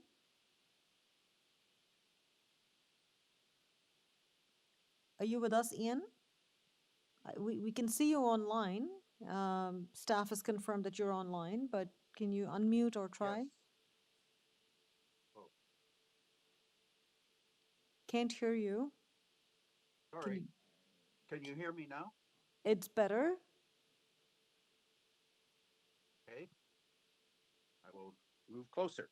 Yes, Okay. that would be great. You just have to speak louder. Sir, you have 5 minutes. Please go ahead. Okay. Well, I was wondering if I could defer my comments until after the community association has made its comments. Community Association, that would be Mr. Cassandra? Yes. Okay, so basically it's a reorder of the speakers list here. Okay, so you're suggesting that Mr. Cassandra goes first and then we follow the rest of the list? I don't really know, but Okay. Well, I'll tell you what, I can make my comments Okay. at this. I will just go ahead then. Okay. I'm Ian Campbell. Mhm. My wife and I live at 35 Hill Crescent next door to the proposed development, and we have lived here for 51 years. While we welcome redevelopment of our neighboring property, we do have concerns with the proposal. This is Ian, we're losing you. Oh, sorry. It's much better now. Okay.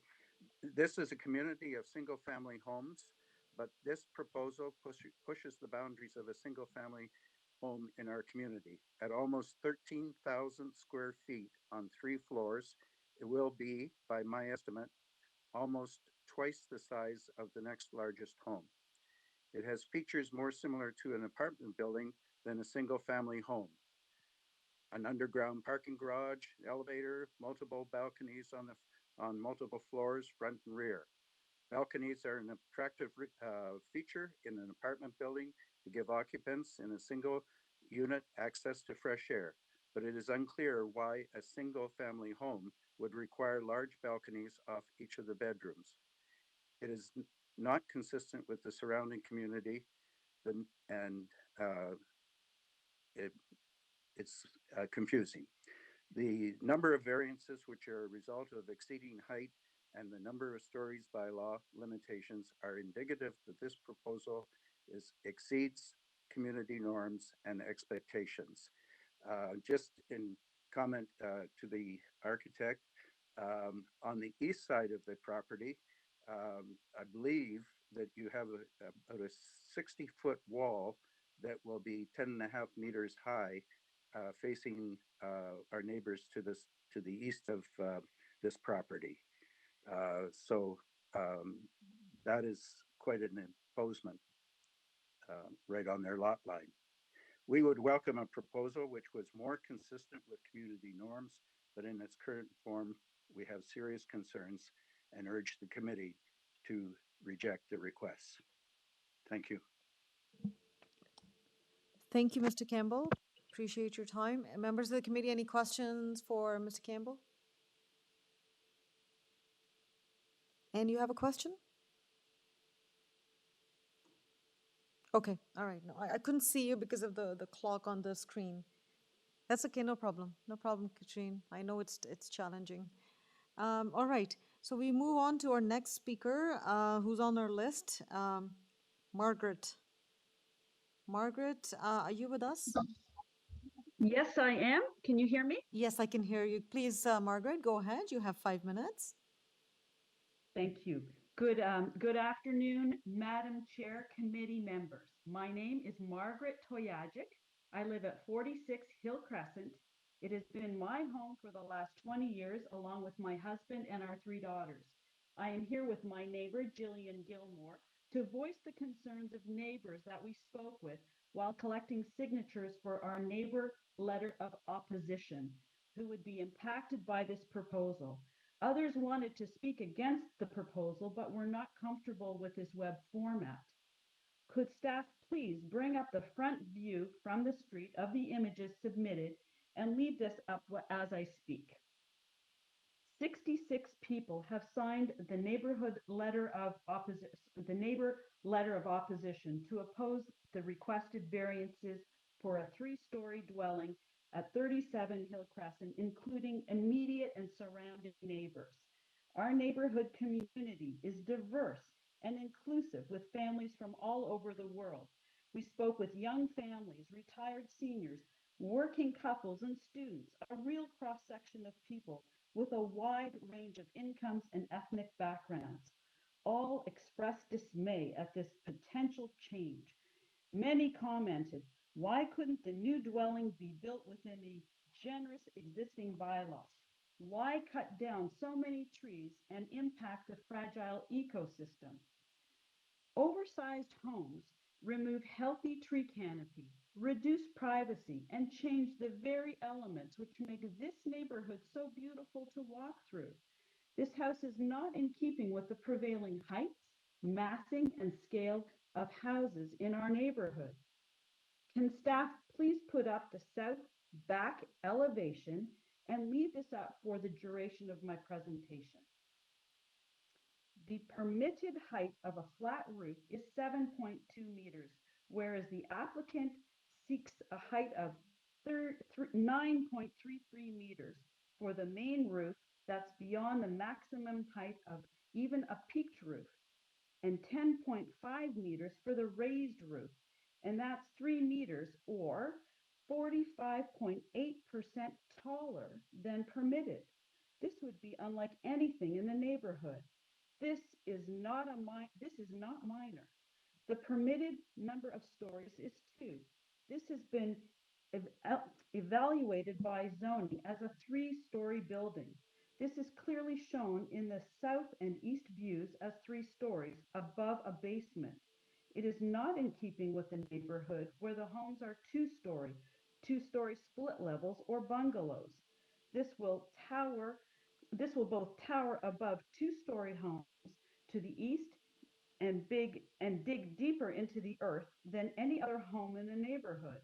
This is neither minor nor sensitive to the neighbors and not in keeping with the prevailing character of the neighborhood. An extra story is not a minor variance. The permitted total of platforms is 4, and no more than 1 on each of the front, rear, and each side. The proposed dwelling seeks to have 7 platforms. 4 on Margaret, the front Margaret, sorry to interject you, but are you reading off the letter that you've submitted? No. No, not at all. That's something separate. Okay, all right. But thank you. But no, this is Okay. my own. So the permitted total of platforms is 4, and no more than 1 on each of the front, rear, and each side. The proposed dwelling seeks to have 7 platforms, 4 on the front elevation and 3 on the rear. This is not in keeping with homes in the neighborhood. These multi-level large balconies would infringe on the privacy of neighbors, especially those below the property. This will be significant during the winter months when the trees are bare. The residents below on Sylvan Avenue expressed their concern about having this enormous dwelling and oversized balconies overlooking their homes and yards, directly impacting on their privacy. They expressed concern about noise as well. The intent of the platform bylaw restricting size is that it prevents balconies where large groups could gather and be disruptive to neighbors below. The considerable sizes are self-evident, so I won't list them, but none are minor. The maximum height of a parapet wall is 7.5 meters.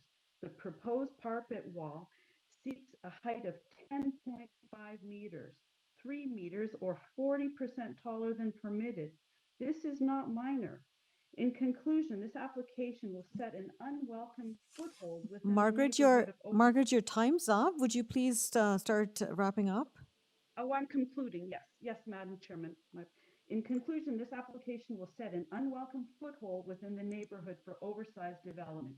It is with great respect that I ask on behalf of the many people in our community that you refuse this application. Thank you for this opportunity to address the committee, and thank you to the staff for their assistance. Thank you, Margaret, for taking the time to speak with us. Members of the committee, any questions for Margaret? Okay, I see none. Well, thank you, Margaret.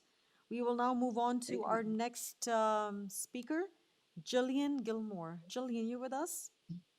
Yes, you Yes, are. I am. Good Yes, afternoon. I'm Gillian Gilmore. Perfect. Ma'am, you Yes, have I'm 5 Gillian minutes. Gilmore. Please go ahead. Gilmore. Yes.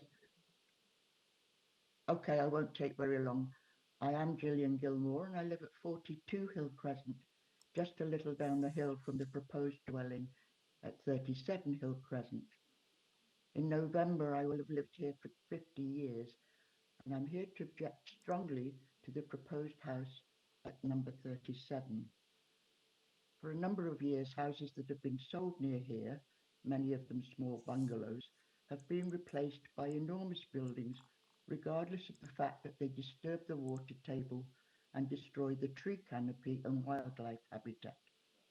And that doesn't include the negative effects on nearby residents, such as overlooking, lack of privacy and light, and the complete disregard for the character of the neighborhood. The building that is being proposed for the lot at 37 Hill Crescent stretches beyond anyone's interpretation of what is allowed. The variances are not minor. It is too high, has too many overly large balconies, it intrudes into the bluffs. Many mature trees would have to be cut down.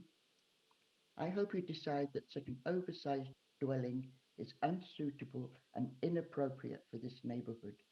I join our neighbors in requesting that you refuse this application. Thank you for this opportunity to address the committee. Thank you very much, Jillian. Members of the committee, any questions for Jillian? Okay, I see none. Well, thanks, Jillian, for taking the time to speak with us.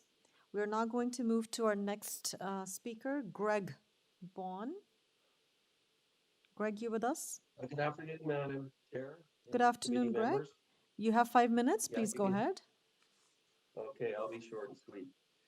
My name is Greg Bond. I have lived at 53 Hill Crescent for 25 years.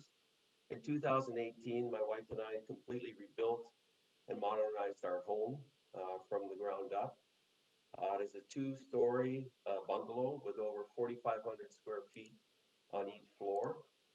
The generous lot sizes, our lot is 1.3 acres on our street, allowed us to easily build every aspect of our home within the zoning bylaws and without variances, because we wanted to respect both our neighbors and our neighborhood. Can staff please bring show 37 at the back elevation of 37? The building examiner has evaluated this to be a 3-story home. It clearly presents as a 3-story home on the east side and the south side of the portion of the front. The indoor pool is clearly not in the basement as viewed from the east. As you look at this elevation, please try to visualize that there is a full 4th-story built to house a 6-car garage, car wash, and mechanical rooms below the 3 stories that you can see. That is the true scale of this proposal. This mansion will tower above the home to its east. Excluding the 6-car basement garage and indoor pool, this home is nearly 15,000 square feet, possibly twice the size of anything in our neighborhood. This is not in keeping with the prevailing characteristics of our neighborhood.